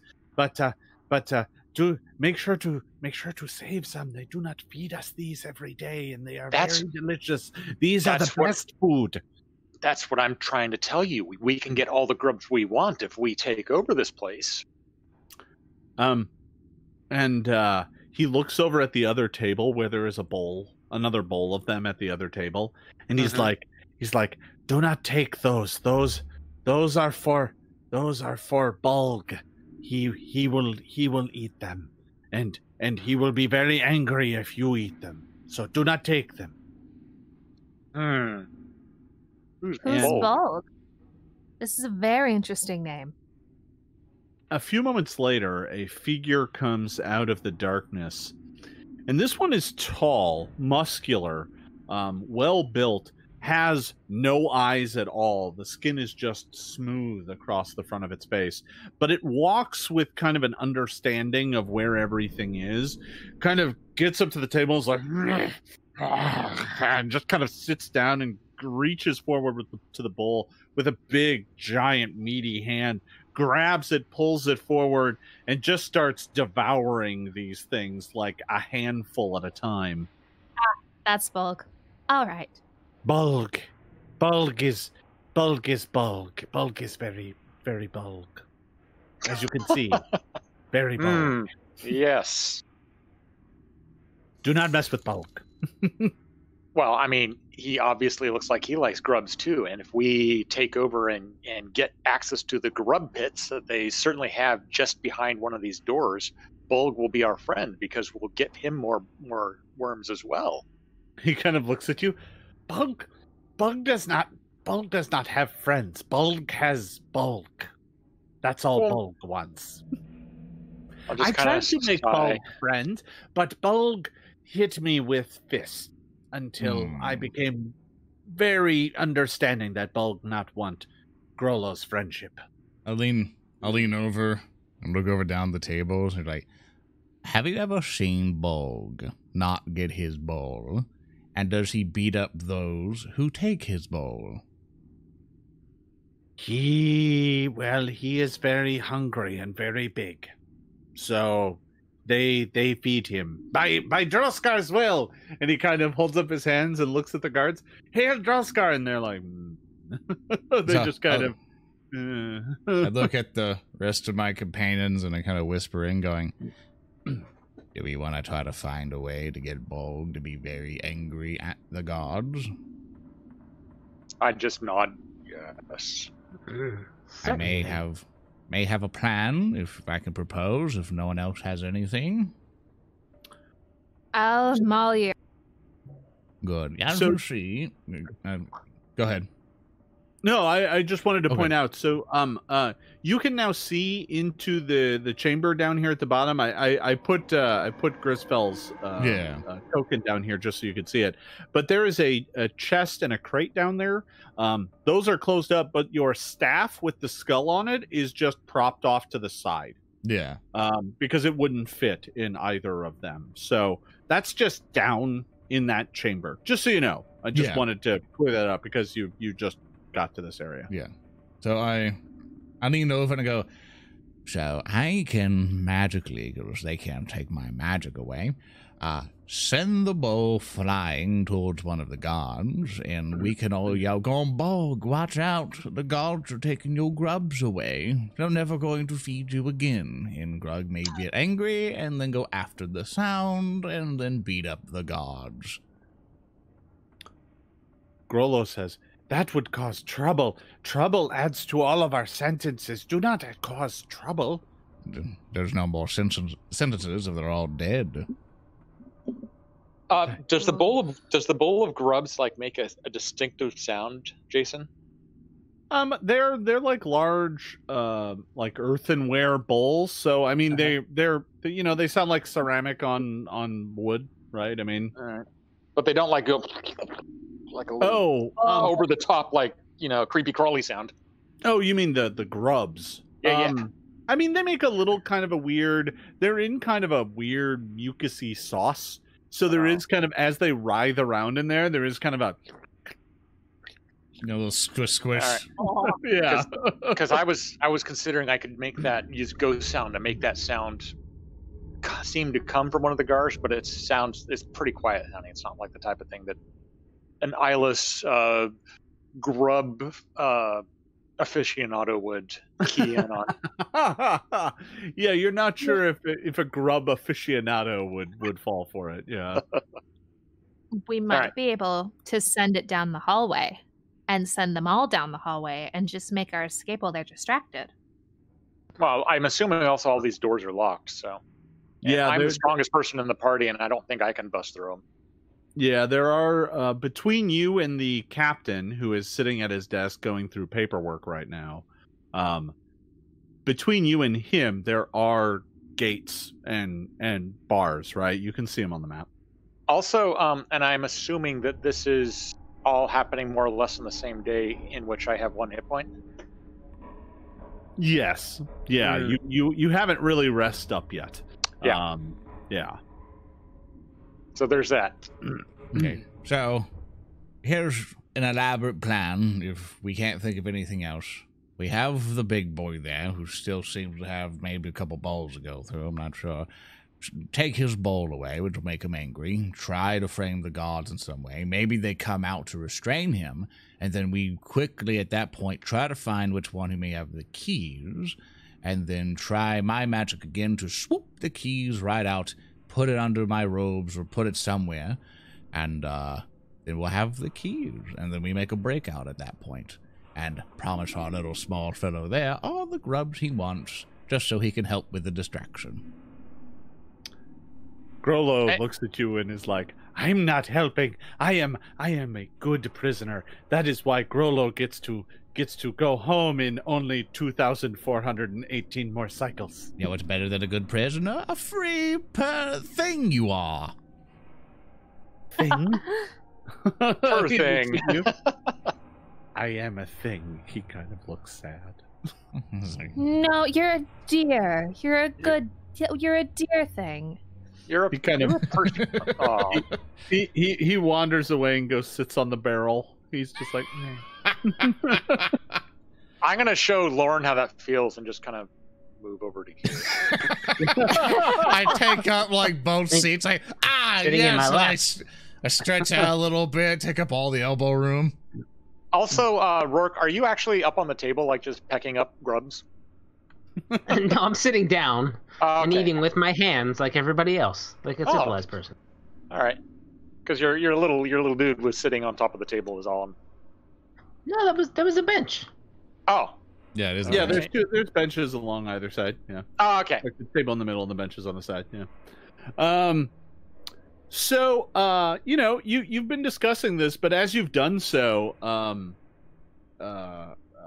good old Bulg there has consumed his entire bowl of grubs. He kind of pushes it aside, knocking it over, and then gets back up and marches back to his cell. Oh, bold plans are no longer in action. I was waiting for confirmation of all of you. You guys figure it out, and I just sit there. Grollo, I think we need to gather some information. When Maybe Bulg, a night's rest wouldn't be the worst possible thing.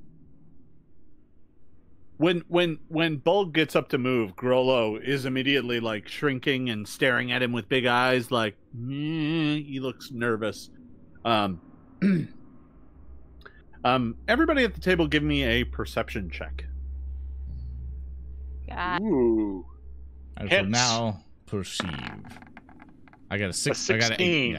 Yeah. You got a 16. I got an 18. You tried to steal my 16. No, I read yours at the start, and I thought it was mine for a second. Also an 18. It's all about Lauren. So, Lauren and Ilana, you're both sitting there talking, and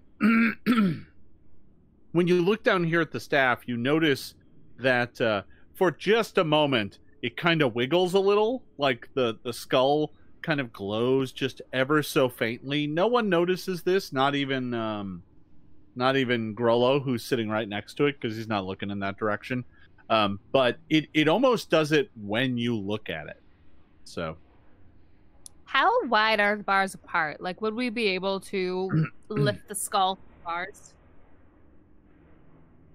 You could probably not get the skull through the bars. You could get the staff through the bars, but the skull is kind of on the end of the staff, and you kind of affixed it on there. So Mm. Yeah, it's like I super could see glue us on there. getting. I could see us getting into that situation where we're trying to pull the staff to the bars and it's in the wrong orientation, so it's just like T-boning against it and panic. And you might be able to get it to fit through. It's going to be real close, and the only way you can even try is by going down there and monkeying around with it, which is going to be really obvious. So, are these torches that we see on the wall? Are they just like? What's the deal with them? I'm asking for a friend who might want to rip one off the wall and brain a Durgar with it. So, what there are is mounted on the wall. There are these iron brackets, and in the brackets are these simple reed and tar torches. They don't look very solid. All right. You could probably take one off the wall and use it as a weapon, but it'd be just about as effective as a weapon as grabbing the bowl or grabbing the bench. All right. Right. Okay.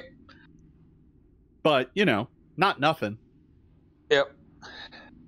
Huh. So, Ilana, you mentioned something earlier that I think is actually a pretty good idea. We should probably cool our heels for the night and rest overnight and recover before we try to any shenanigans to escape our situation. Because right now, like a bad splinter would put me back down. I'm not opposed to it, and I would love to heal you, but we do have extra eyes on us who probably are very opposed to me healing you. I can heal myself. I mean, I'm okay there. So for those of you who are knocked down, by the way, you did get medicine applied to you.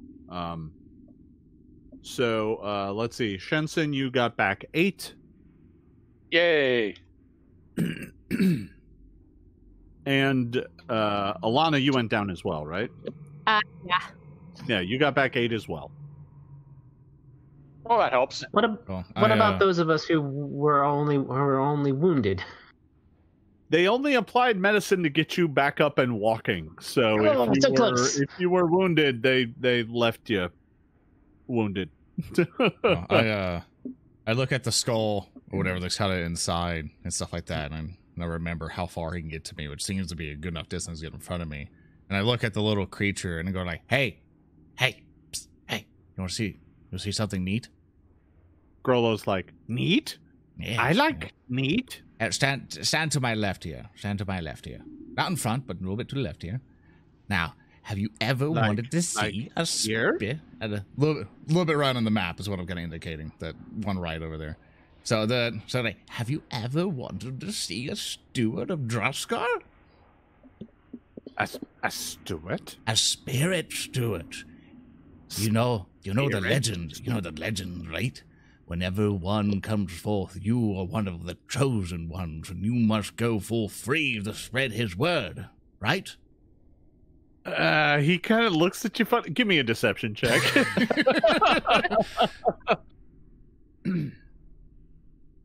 That is a cause for maybe a hero point. Crap! I can keep spending hero points, right? Actually made it worse. I can keep doing hero points, right? No. Darn it! We need a special verb for when you do that, like Lorne your hero point or something like that. We need to change one of our emotes to Lorne going, "Oh no!" So, yeah, you try and convince him, and he's like, "I don't remember that legend. That sounds. Are you trying to trick Grolo?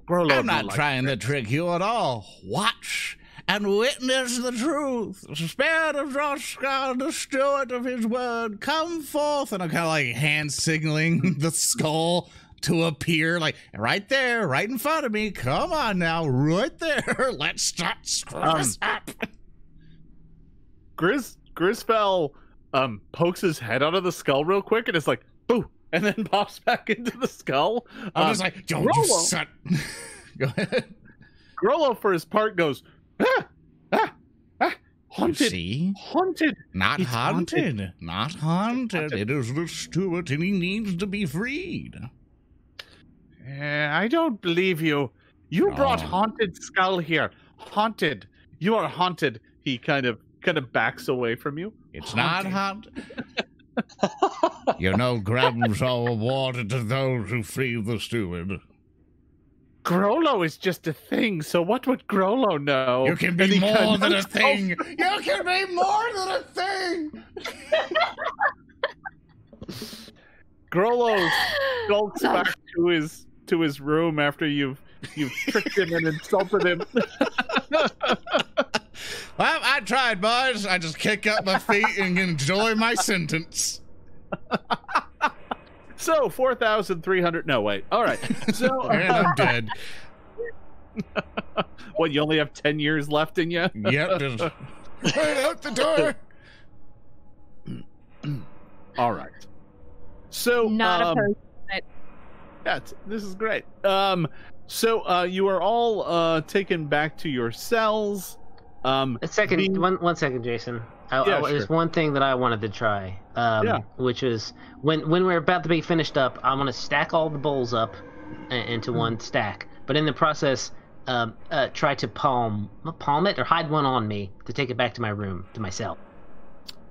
Well, Tuck it under a wing arm. Yeah, so there's the big serving bowls. Those are way too big for you to tuck. But there were like little plates that were like, they're only like, about 4 inches in diameter or so. You could probably sneak one of those back if you give me a let's call that a thievery check. Yeah. 15. All right, I'm gonna let it ride. Let me take a look at what my perception is. Yeah, you managed to pawn one. Sure. Terrific. I have thoughts. All right. Plans.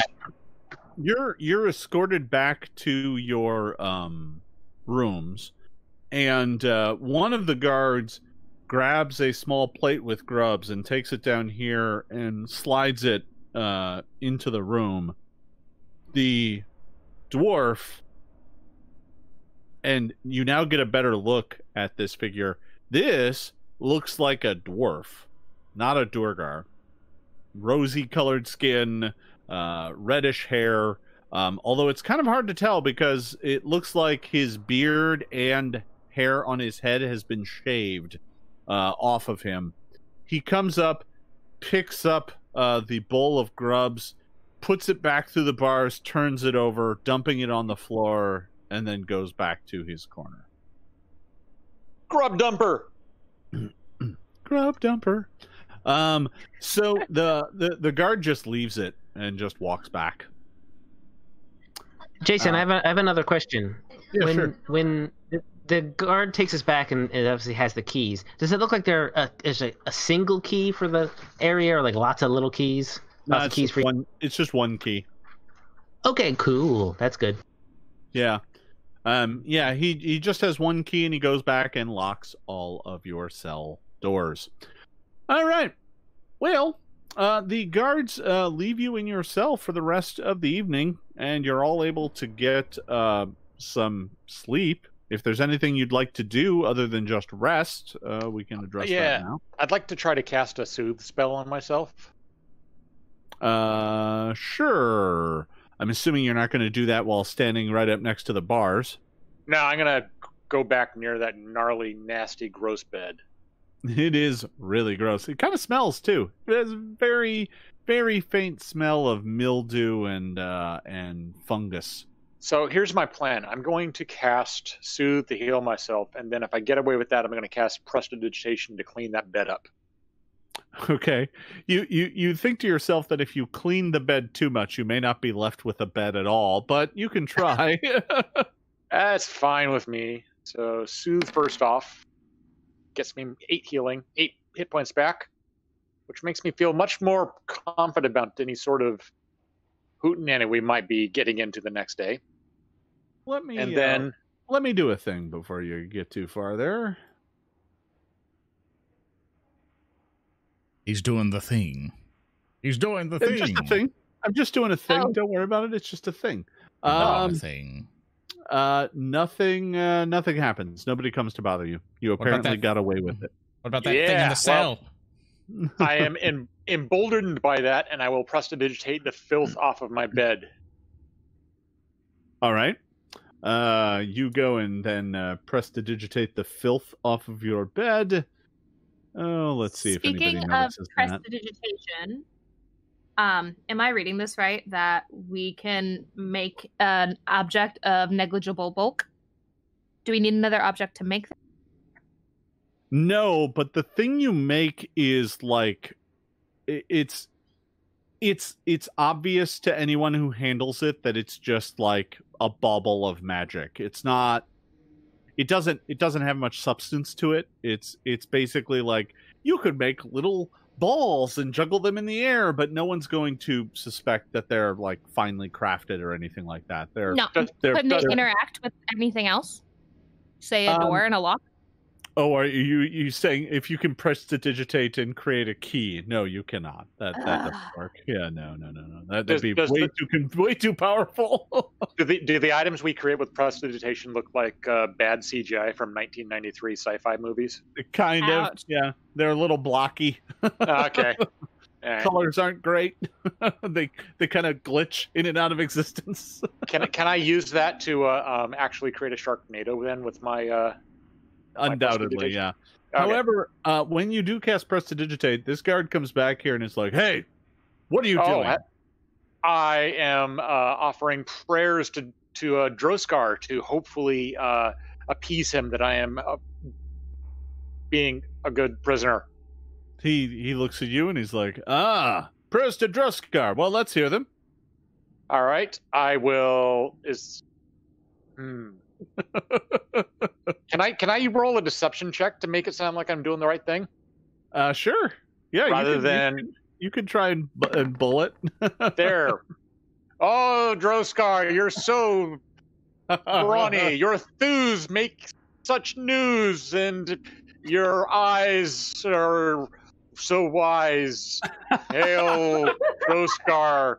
Be kind only to those who don't deserve it. So the Durgar goes, "Yeah, I've heard worse." And then goes back. All right, I'm gonna go hunker down in my mostly clean bed. All right. Well, as it goes into night, the Durgar that are walking the hall, they leave. Oh, huh. Mm-hmm. Like gone? They're not down here anymore.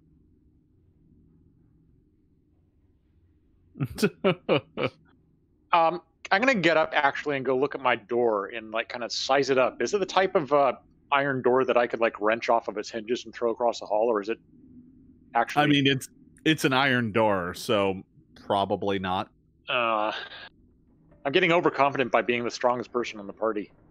But yeah. I will with what, a 14? Yeah, I'll give that plan right. up pretty much as quickly as it takes for me to get out of bed. Yeah, that's fair. Can I discern anything about my neighbor?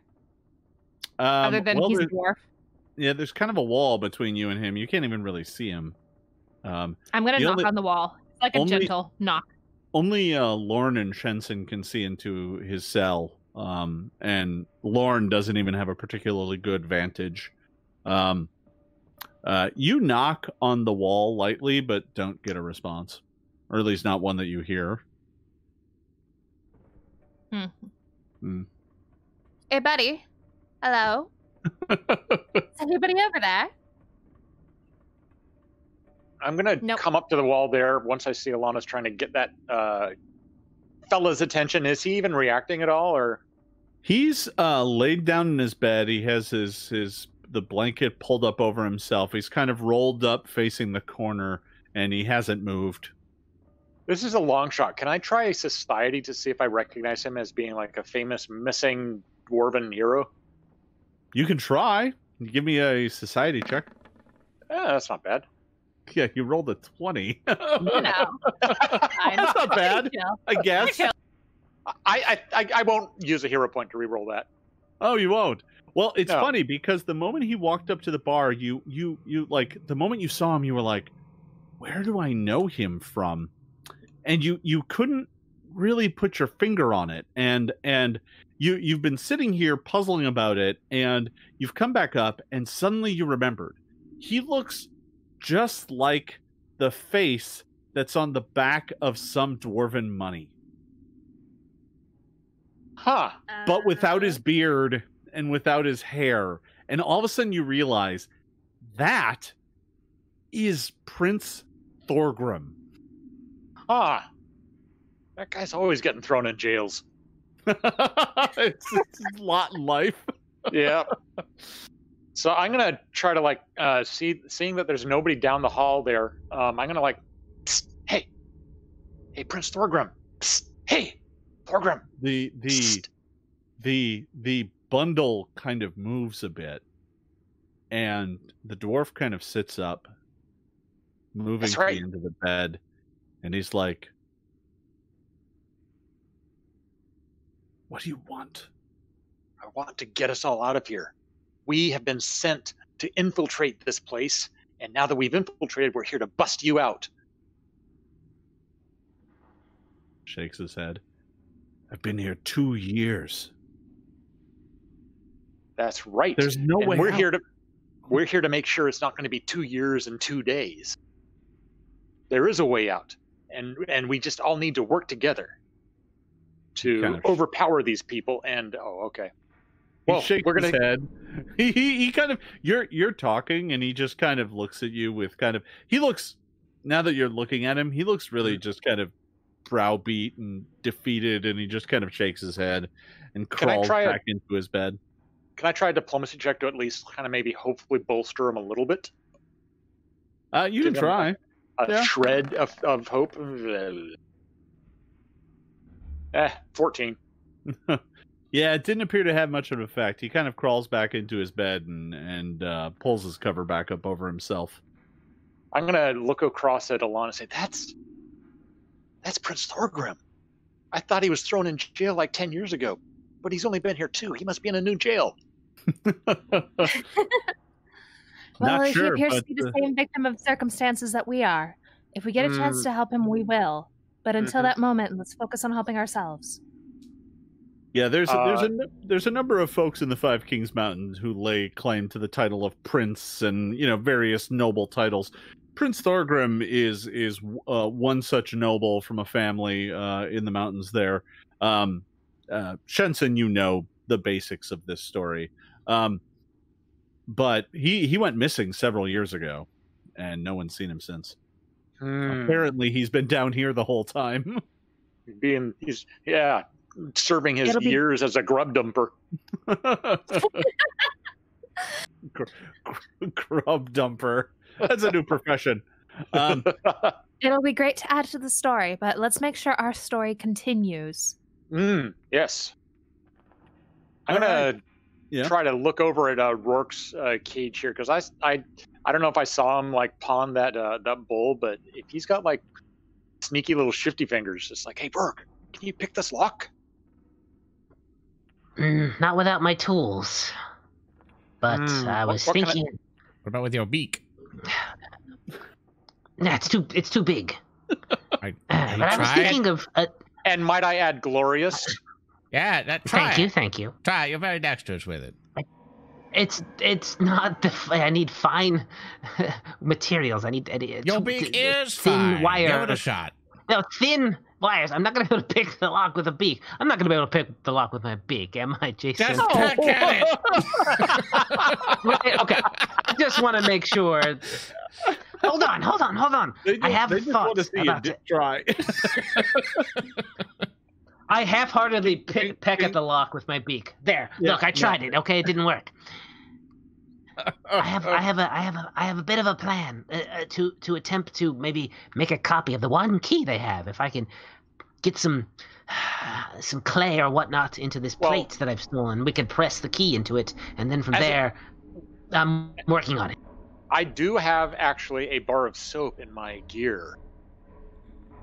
But if we can get to our gear, we can get to anything. Yeah. But soap is Yeah. always the cure. Soap is the way to fix all of your problems. All right. So it's starting to get late. You're all getting rather tired. I mean, if you want to keep staying up and scheming, that's fine. But I'm assuming everyone's going to get some rest. Oh, it's like a slumber party. Yeah. I'm gonna rest, and I assume during the rest thing, just to remind me on how I can possibly heal myself or whatever. But I assume it's just pretty much like a medicine check and then 2d8 or whatever if I succeed. Or yeah, if you have medicine, you can treat your own wounds. Yeah. Yeah. And then just treat it like a I long got rest. 21. Huh. So I think, here's the thing though. I think you actually have to have a medicine kit to treat your wounds. Oh, let's just say as you look it up, we'll ignore it for now, and we'll just keep going. Yeah, sure. I could just take I don't want to have to make you go through the book. Yeah, no, you need healer's tools to do it. Okay, all right. Never mind then. My bad. I'll just use my bed. Can I just take reactions and heal everybody? You can. That's the thing. You have some magic available to you. So if you spend some time, you can heal folks back up at least a little. Then that's what I'll do before we finally conk out for the night. You're gonna do the 3-action heal? Yeah. Just wob. That'll heal everyone 3. Something. Yeah. We'll also heal our dwarven friend. That's also heal our dwarven friend. Yeah, he's not. If it helps him, you're not even sure. You can't tell. You also all gain back an amount equal to your level times your con modifier, and this is probably a good time to let everyone know that you've leveled up. Oh, wow! Win! So obviously, asking you to do that in the middle of a session is a bit of an imposition. However, when it comes to level-based bonuses, I'll allow those to apply right now. And between this session and the next session, we'll figure out all the other abilities. As everyone randomly gets good at lock picking. Yeah, I'm just gonna randomly assume one of the new spells I got is called Jailbreaker. We'll figure it out. Yeah. Second level. However, that does mean that when you heal up tonight, you heal up 2 times your con modifier, instead of 1 times your con modifier. Yay! -2 instead of -1. What? Minimum con penalty. The minimum is 1, by the way. Yeah. Okay. All right. That's a good minimum. I like that. Yeah, and you'll all also gain your hit points from your level. I'll let you have those right now as well. Yum. So, yeah, it's minimum 1 times level, if I recall correctly. So you all get some rest, restoring some hit points. The next morning, the Durgar hall guards are back. They don't appear to be here at night, but they are during the day. And the captain, this would be Captain Cranar, by the way, comes down the cells today and says, "There, you've served your first cycle. Now, doesn't that feel good in the glory of Droskar?" That's good. It's like something, all right. Were you measuring distance? Yeah, let me just measure. Let's measure electric arc. Yeah, that looks a little.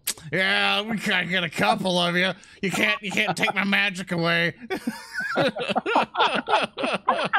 I love how measuring distance is the Roll20 equivalent of like slowly reaching for your gun. Yeah, we had a real good time. one cycle down, only several thousand to go. But I have an exciting opportunity for you. Oh, I bet you do. We are going to be sending out a work group today to gather fungus. Fungus? Oh, do we dare? Yes, and we will send you out on this work group.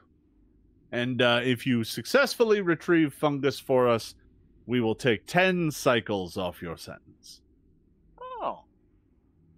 I look at Ilana and remember the glares I got before, and my fists are kind of like, oh, thank you very much, Eldrisker. Just mad and teeth are Pop Pop is clenched. so thankful for this opportunity to help serve Pop. Droskar.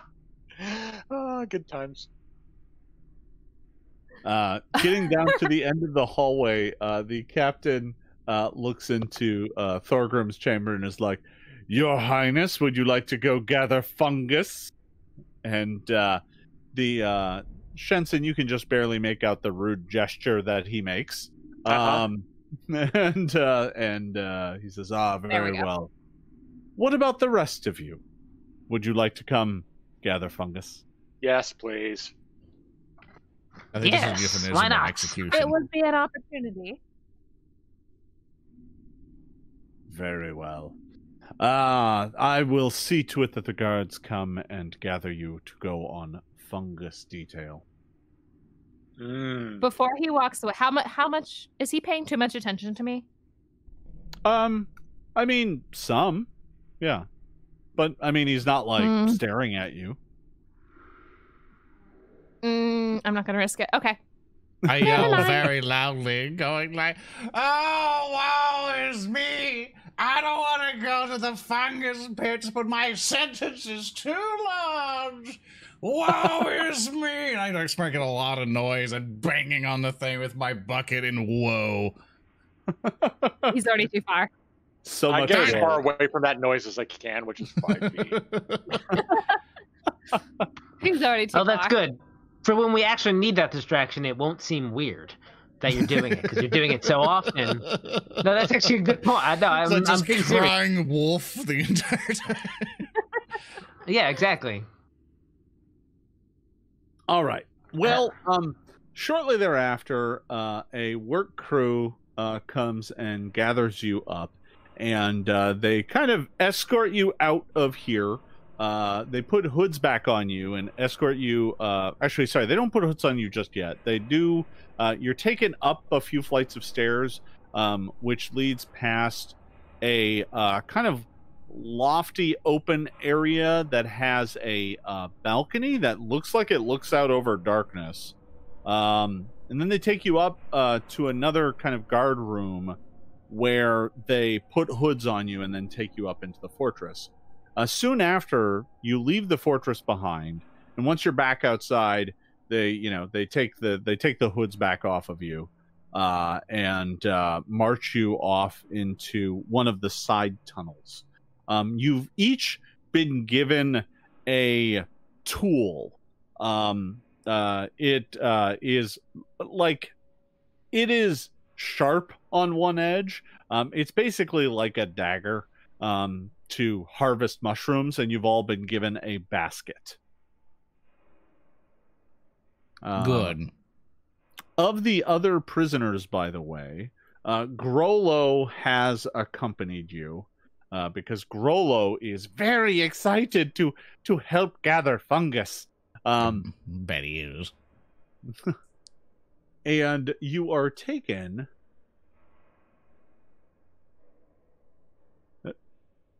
Wrong figure. Oh no. Yeah, no, sorry, he does not come with. There it is. All right. You are taken to a cave that is filled with giant clumps of fungus. This is the Durgar are just kind of off this map here, keeping an eye on all of you, and they're like, there's good fungus in that cave. This is like the third time you've come to a cave and gathered up fungus. They're filling up baskets and a cart. Oh, so we're going to like cave after cave after cave? Yep, and gathering up fungus. Yeah. Oh, one thing I want to whisper to Ilana at one point. Like, Ilana, keep an eye out for any kind of fungus that looks like it can hold a good impression, like that is like very spongy. I give a nature. Nod. I pretend like I don't hear, but I give just kind of like a slight shuffling nod to acknowledge. All right. Jason? Yes. This tool that they gave us, this kind of dagger thing, is it just super, super simplistic, or is there anything like a wire or a little tiny thing that I can work at to peel off to maybe turn into an improvised lockpick? Or is it pretty much just a...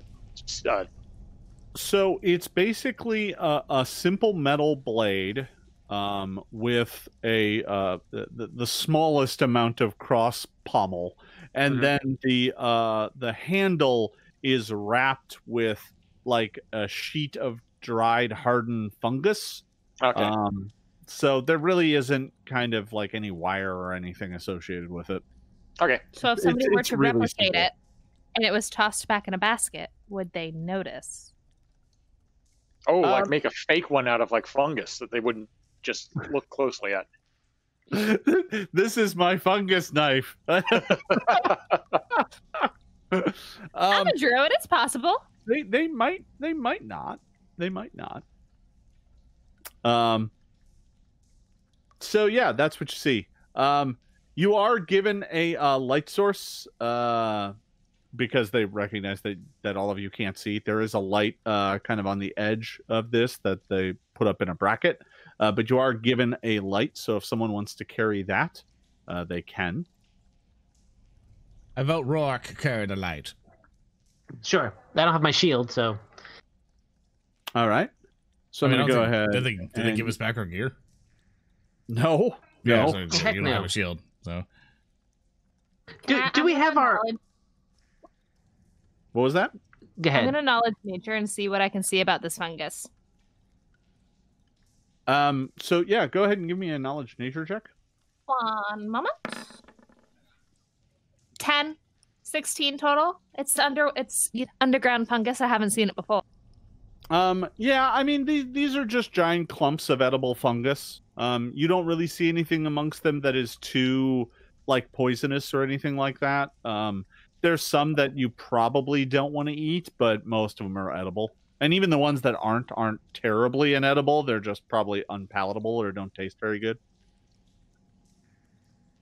Does any of them look squishy or imprintable or? Sure. Yeah. I mean, like, so there's mushrooms down here, but and you don't really see this on the map because I don't have it.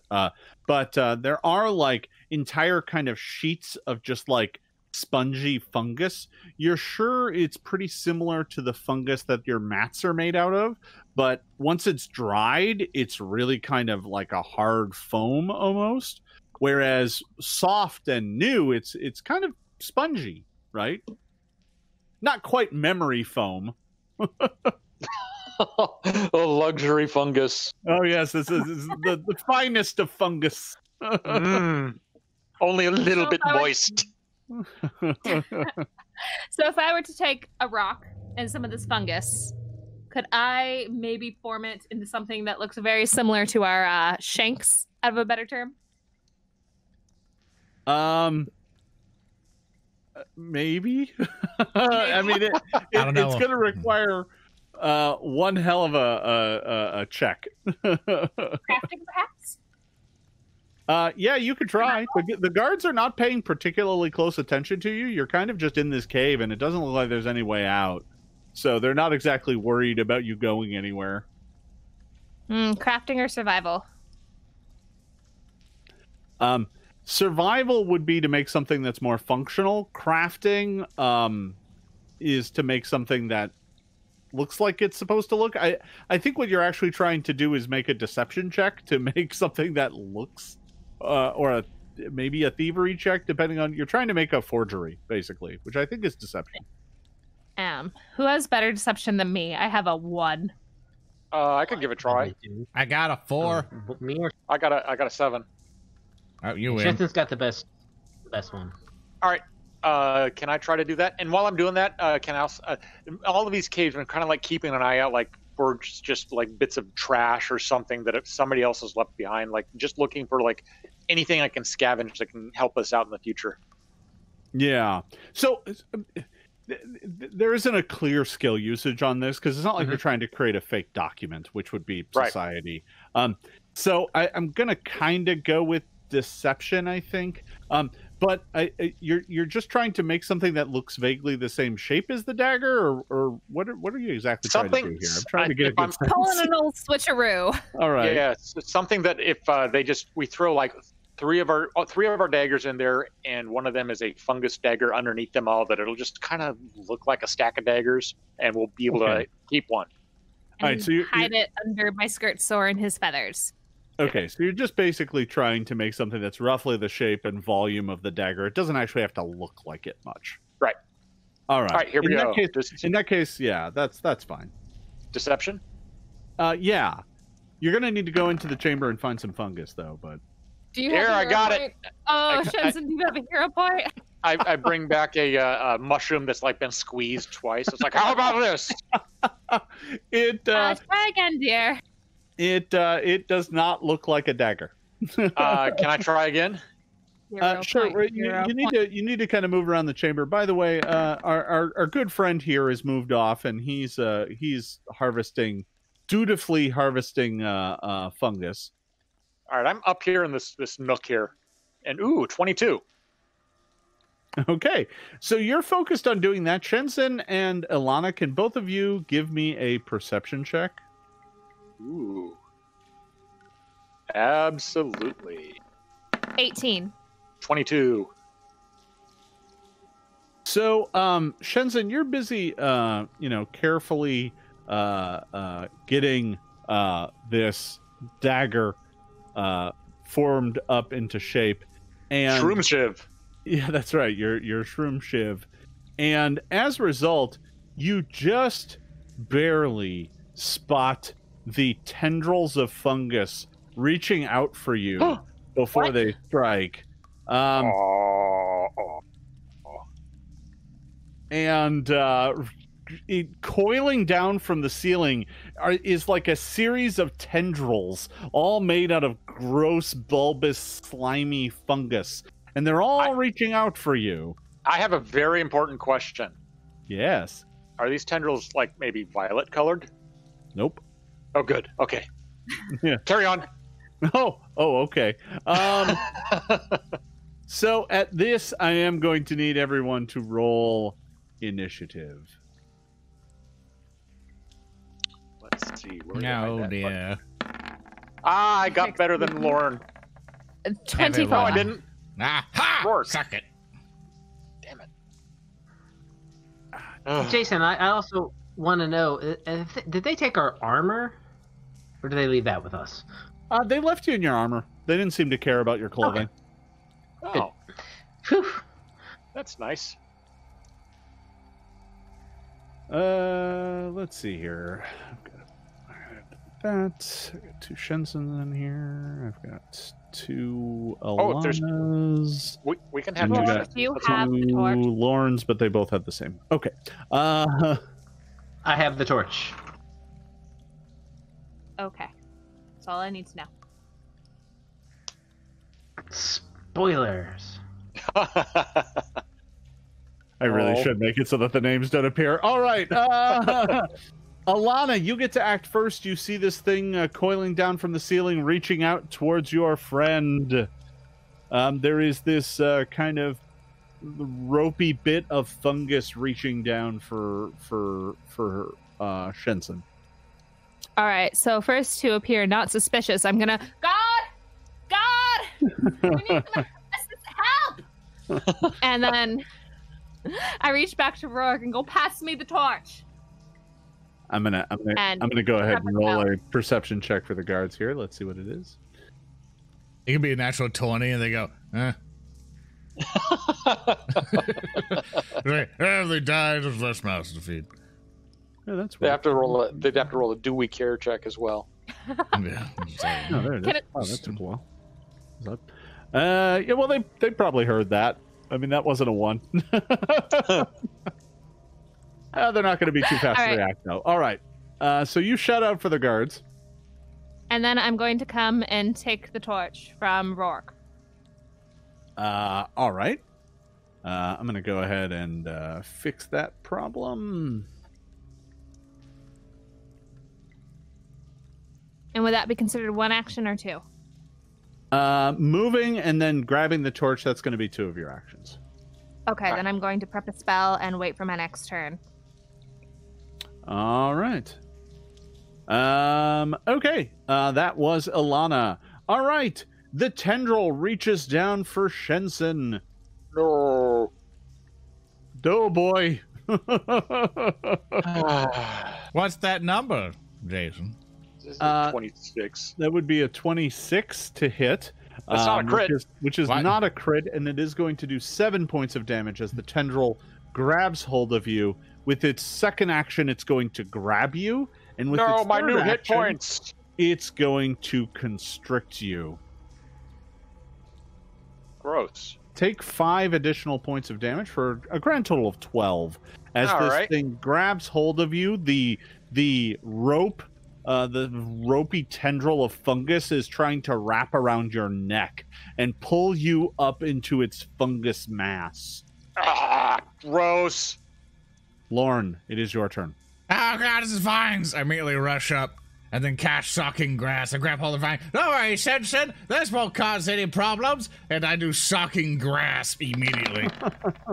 Oh. There's a 15 to it. A 15. Are you happy with that roll, Lorne? That sounds like a hero point roll that's gonna bite me in the butt. Let's do it, boys. I don't know. Lorne, what your you're hero talking about. points. I got a natural 20. Just to Oh, move all right, move then. that turn order. Oh, Huh. So they do Well- exist. Yeah.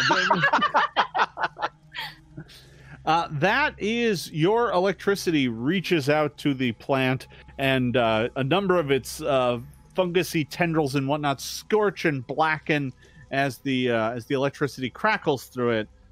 That does look like it hurt it, but not too bad. It is still got a hold of Shensen and is still trying to pull Shensen up into its vines. When you do draw close, though, it unfortunately its tendrils suddenly reach out and slam into the fungus and crawl into the wall, and all around it the fungus suddenly starts writhing and grasping at everyone. And I'm going to go ahead and let's see here. I am going to Oh no! I critted in my own demise. No. You missed out on your echo effect there. Yes. let's see. I didn't need it. Oh, okay. It's just a run of the mill now. My sorrow must be told. It was clear as form, knowing that I literally ran into the exploding mushrooms that'll slaughter us all. And here is the orbital strike blast radius. Ooh, All yeah. right. So Red circles always are good. It's a 20-foot. Okay, I need to make this just a hair bigger. Out to there and down to. Nope, that was correct. Okay. So everyone within that circle needs to. Let's see. We'll make it green. Everyone within that circle needs to make me a reflex save. 24 for Lorne. I'm 14. I'm going to use a hero point. 8. I am not going to use a hero point because I don't have any. 18. All right. I'll stick with my 14. All right. I'm gonna go ahead and roll for oh boy. Yeah. All right. Oh, dear. For our good friend Grollo here. All right. So everyone who got less than a 20, which is going to be everyone but Lorne, is going to take a negative 10-foot speed penalty as the fungus starts grasping at you and grabbing you. They're tangle footing. Shensen, you are immobilized by this. Ooh. So you cannot move from your current square. I am barely noticing that I'm immobilized because I just got a pile of hero points poured into my head. Ooh, hero points. Yeah, no, look at that. That's a lot of hero points. Invulnerable. You just got filled up. Yeah. All right. That was Lorne's. So that was a reaction to Lorne's turn. Yeah, I did all my turns and he reacted to me with my action, so I'm done. Yes, indeed. All right, Shensen, it is your turn. I start using my hero points. I hope not. Maybe. Anyway, I'm going to start Bard Performance by singing about how heroic I am and everybody is in fighting the creepy fungus creepers. The creepy creepers. The fungus creepers. Yeah. And then I'm just going to... actually, my scimitar's attack roll would be the same as this little knife, correct? Yeah, for all intents and purposes, yeah. All right. Oh, I'm going to just stabberize it. And I'm going to roll a hero point off of that poor roll and roll again. All right. The only thing you'll have to do is roll damage separately because this thing only does a d4. I got you covered, Jason. I'm not going to roll good enough to hit, so it's not going to matter. So that's a 13 on my hero point. And then on my last action, I'm going to try it again, I guess. Yeah. Help! And I'm going to... It's got me by the neck! See, I'm helping. That glorious turn is now behind me. Yeah, no, that is all done for now. All right, Roark. Everybody does have Bard bonus, though, at least. Correct. So the song is carrying down the tunnel. However, there is no sign yet of your jailers. Roark, what are you up to? Is it how dark is it? Well, I mean, you can see anything that's in bright light is in bright light. If it's in shadow, it's in shadow. All right, I've got low light vision. Oh, well, that helps. Yeah, that means the as long as you can see the thing. But mind you, there is this kind of wall of, rock blocking your vision from it right now. Half guessing whether or not that area folds back around, whether or not it's, and yeah. So what I'm going to do is just to 5, 10, 15. I'm going to take an action to move there with my slow and speed, and from there I'll do my own electric arc. All right.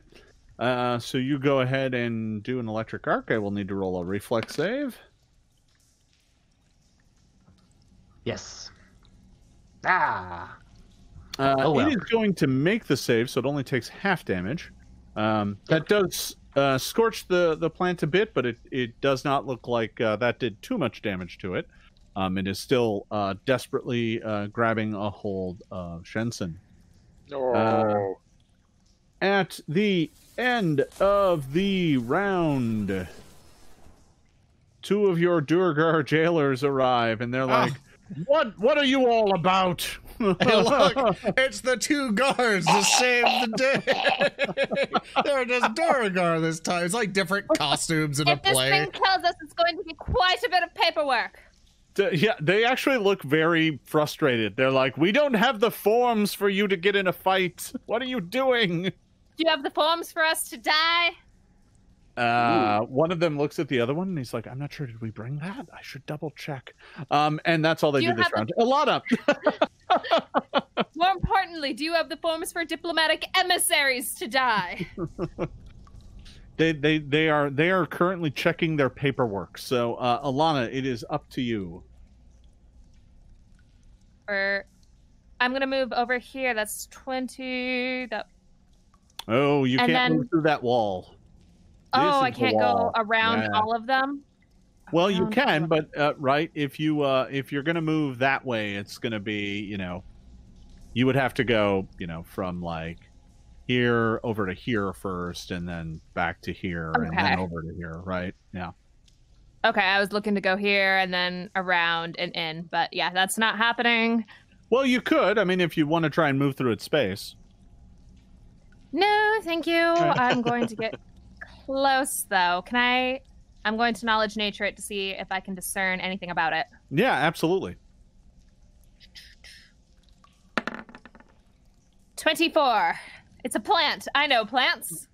Yeah. So, up on the surface, if this thing were covered in, leafy fronds, you would call it an assassin vine. They reach down with their tendrils and choke creatures to death and then use their blood to fertilize their soil. However, this one looks like some sort of distant cousin of it made of fungus. Similar, certainly with the same sort of ropey tendrils and the desire for murder. No. You know this. It is, as most plants are, fire is going to be your friend if you have it against this sort of thing. But you're pretty sure with the check that good, you're pretty sure that it also is, you can slice this thing up pretty easily. What you definitely shouldn't do is attack it with like bludgeoning or piercing weapons, but slashing weapons will do great, which is kind of what your cutting daggers do. And it's like, I grabbed the torch, but I can't get close enough quick enough. Oof. All right. What do I have to roll to? So that was one action, and then knowledge, and then there's not much I can do besides, can I pass Shensen the torch? Not from where you're currently standing. You could hand it to Lorne. Lorne, take this. You know what to do. You assume a lot of me. All right. All right, you pass off the torch. I will go ahead and fix that up here as I move the light source around. Making it difficult, Ilana. We can't keep juggling torches every day. Your electricity isn't going to do anything, and I can't really harm another plant. At least I deal damage. All right, Lorne now has the light. Unfortunately, it now goes. And I will die with it. Yeah, it has Shensen grabbed. It is going to lash out with its vine. That is going to hit for Shensen. Take another 10 points of damage. Alrighty. That's enough for there's a little bit of that. I fall down. Chokes death. Not then dead, but in that case, it takes your body and lays it down in the fungus of its root nest, and then it lashes out with its vine at Lorne. It hits. Now that's actually going to be 5 less than that, though, so that's only a 15.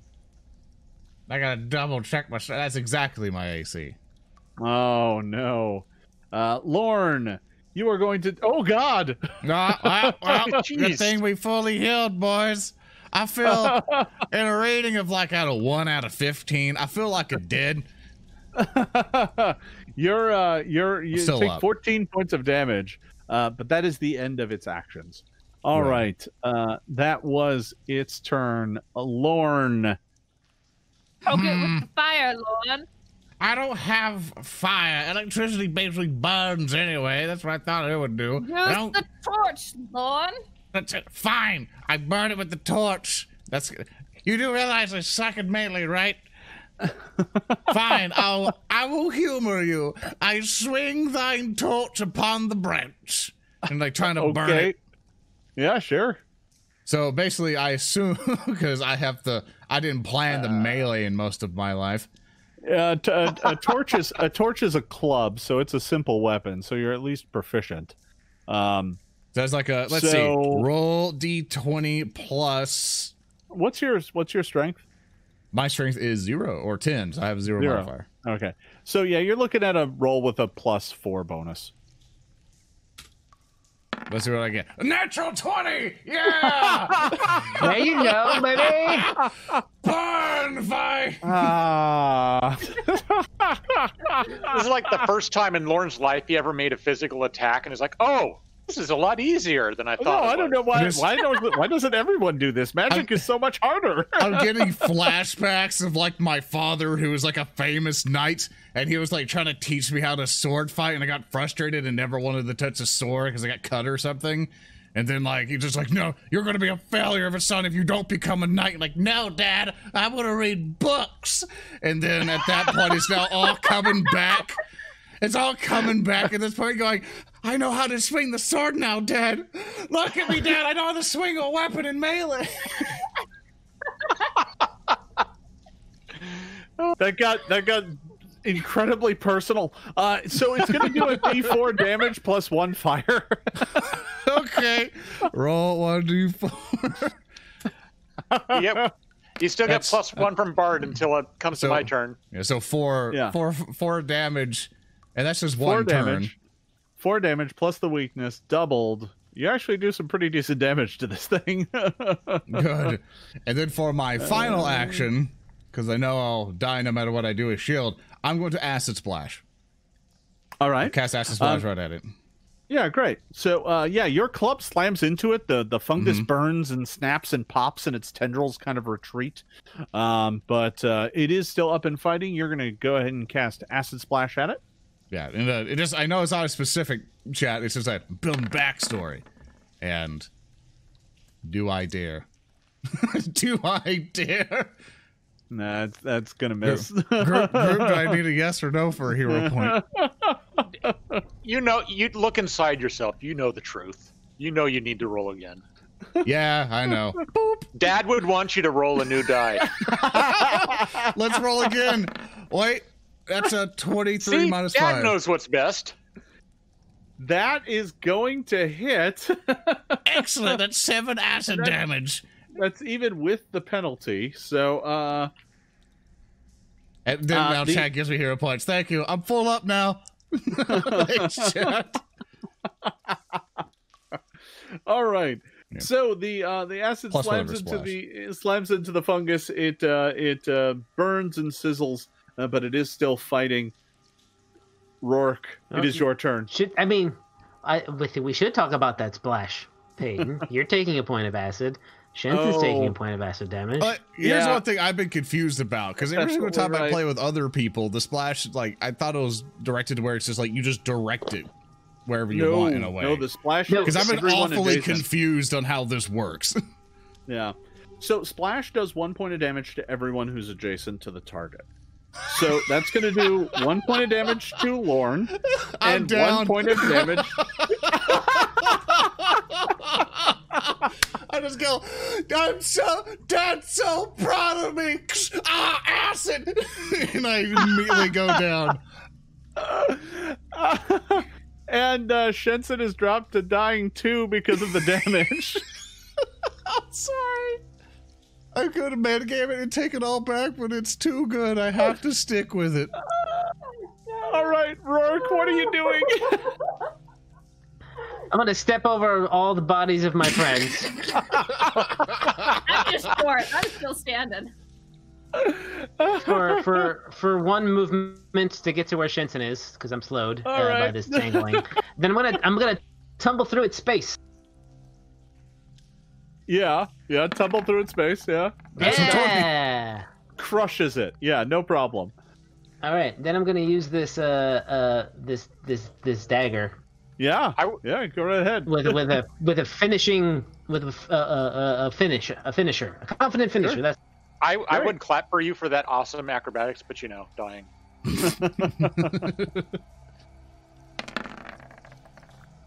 I'll go. Yeah, all right. Go ahead and re-roll that. Yeah. The hero points are flying. All right. Yeah. That's a 26. But this is a D4, so. Yeah, go ahead and roll that D4. Did you do a hero point to re-roll your beak, or was that just another attack? Yes. Okay. No, that's just He re-beaked. Oh, okay. So that was a hero point, right? Yeah, all right. Okay. Okay, so that's... Okay, I didn't hear it. Yeah, I did hear a point. So it's 3 points of the slashing, and then, because it was my confident fit, and an additional 6 points of precision damage. All right, so your dagger slices through a chunk of its vine. It now looks really badly hurt. Its tendrils are starting to withdraw, and it's starting to retreat up into this kind of fungus nest it has up, kind of rooted up near the ceiling. At the end of the round, the two Durgar kind of go. They come into the space, see what's happening. So they moved. They break out their crossbows and they load them. So that's what they did. Oh, I bet they know. Yeah. That's all they do? Alana. All right. It is now your turn. I am going to cast Stabilize on Shensen. Yay! All right. So, no longer dying. And My hero. And I have one action left, and I'm standing right next to Lorne, so I'm going to cast Heal. Ah, very good. Raise you back up 8 points. And that is all I've got in me. The Durgar, one of them goes, "Do you have a permit for that magic?" He's kind of around. Do you have a permit to let us die? Then he's like, One of them looks at the other. He's like, "Good point. I don't think we got the paperwork for that." You have a permit to mind your own business. I'm just an ignorant sky breather. Not to mention that I am a druid, so it would be against my permits to let them die. That is absolutely true. So, Shensen, you are still unconscious, but you are stable now, so no need to check. Is at least this fungus I'm lying on like comfortable? It is nice. Yeah, no, you're being covered with spores, but you know, gross. Yeah. And it now is going to reach out towards Roark with its viney tendril, and is going to get a armor class of 20.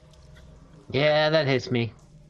It is going to reach out with its tendril and grab you. Take 14 points of damage as I roll max damage again. Oh.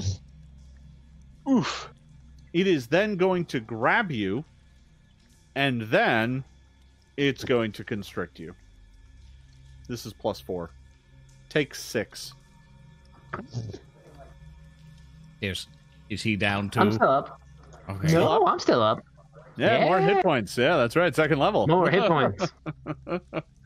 This is a nasty vine. It has Roark now. It's trying to retreat away from all of the people who have been damaging it. Lorne, it is your turn again. You are prone. Yeah, so getting healed. I'm just going to just feel a nice wash of healing magic, and it's like, oh, and it's like, okay, good, I'm up. I'm up, and so I take an action to stand. And, all right. Okay, cool. It won't kill me immediately. Good. Then I'm like, I still got the torch. I'll make you proud, Dad. Oh God. Watch this critical one. Watch this. It's going to be +4. I'm just going to roll. I'm kind of waiting for it. Yeah, it's +4 on the roll. Okay, it's 6, 7, 8, 9, 10. So it hit 20. Hit. Nice. Yeah. Go ahead and deal a D4. One. It's 2 +1 point of fire, so 3.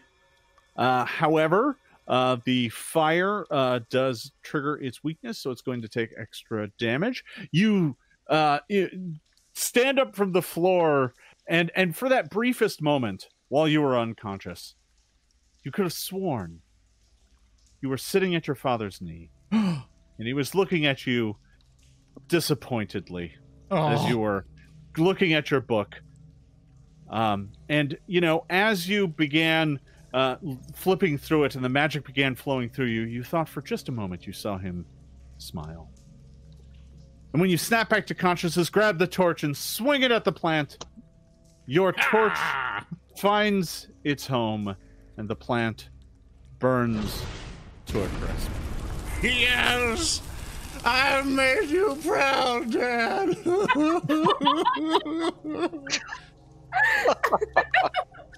I won in melee! The Durgar look at you and they're like, listen, I'm not sure that you're not allowed to have fulfilling redemption with your parents. That's another violation. Oh, shut up! I turn and look at the Durgar, and I give him the mom eyes, and I'm like, oh, I need to speak to the dungeon manager, because that was not safe, and that was against prisoner violations. The dungeon manager. I want that on a piece of paper with signage right now. I'm for now ever calling Jason the dungeon manager. And one of them goes, listen, you were warned. And they kind of point at the side, and there is a sign on the wall that's, you can read it, Lauren. It's in Undercomm, and it reads, beware of killer fungus. So one of them's like, I don't know, it's a safety hazard.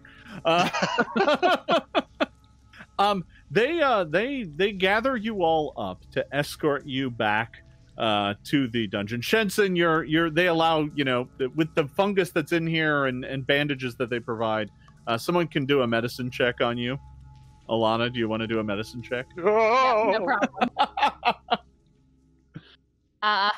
The chat has also decided my name is now Karen.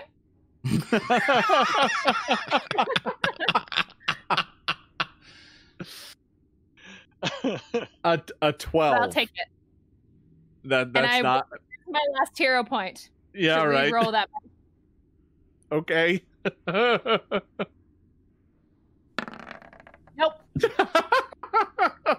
I am angry. Did you use a hero point for that? Did you remember to did. add both the rolls together because they were for the same attempt? No, that's So you not got a how 24? this works. No. Oh. No. All right. So the Durgar look at this whole thing with frustration as they're like, well, we got to carry her back, and they enlist poor Grollo to help carry Shensen back, and they take you back to the Durgar fortress. They kind of frog march you back, and when they arrive at the edge of the tunnels, they go to collect all of the daggers. Go on. Yeah, Shensen. I think Didn't I roll that already? I'm gonna. You did, but I know, you still but have you're to. unconscious. Yeah. You still have to slip it in there. I want to. All right. Well, I'm gonna be helping carry Shensen back as well. Sure. And I'm gonna use that opportunity to basically get the fake dagger off of her and throw it in there and palm the other shiv. Sorry, we All broke right. it on your vine. So you take the shiv and toss it into the basket, hoping that the Durgar will not notice, and we will check to see if they figure that out in our next session. I want to thank you all for watching this session of Band of Bravos. I have certainly enjoyed this quite a bit. Before we go, I'm going to toss it around the horn and let everybody tell where they can be found on the internet. We'll go ahead and start with James. Hey, I'm James Jacobs. I'm the creative director for Pathfinder, playing Shensen, and next week I'm going to see if I can break my record and fall unconscious 3 times in one session. You can find me lurking around on the Paizo message boards. Ilana. Hey guys, I'm Maryssa Marie. I am Paizo's web content manager. I play Ilana, Karen Thistlefoot, the halfling druid. You can find me at all the social media at Maryssa Marie, MarySsamari. I'm Jason Keeley. I'm a Starfinder developer. I'm playing Roark Thunderbird, the Tengu swashbuckler. And you can find me on the Twitter at Herzweston, HerzWesten. And I am Peyton Smith. I am the social media producer in the Twitch Bistro over at Paizo. I have been playing Lord Barnes with a proud dead father. You can find me at all the social media at Zoran the Bear on everything. It's pretty much ZORANTHEBEAR, all one word. You can find me everywhere on there. Just go ahead Googling it. I'd like to say thank you all so much for being here. Thank you, Jason, for such a wonderful adventure today. Yes, thank you everybody for watching. I am Jason Bulmahn. I'm the director of game design at Paizo. You can find me at all the social media at /Jason Bulmahn, JASON BULMAHN. Thank you for watching, everybody. We will see you at 2 p.m. next Friday for another thrilling adventure. Until then, good gaming. See you later, all. Goodbye. Bye. Bye.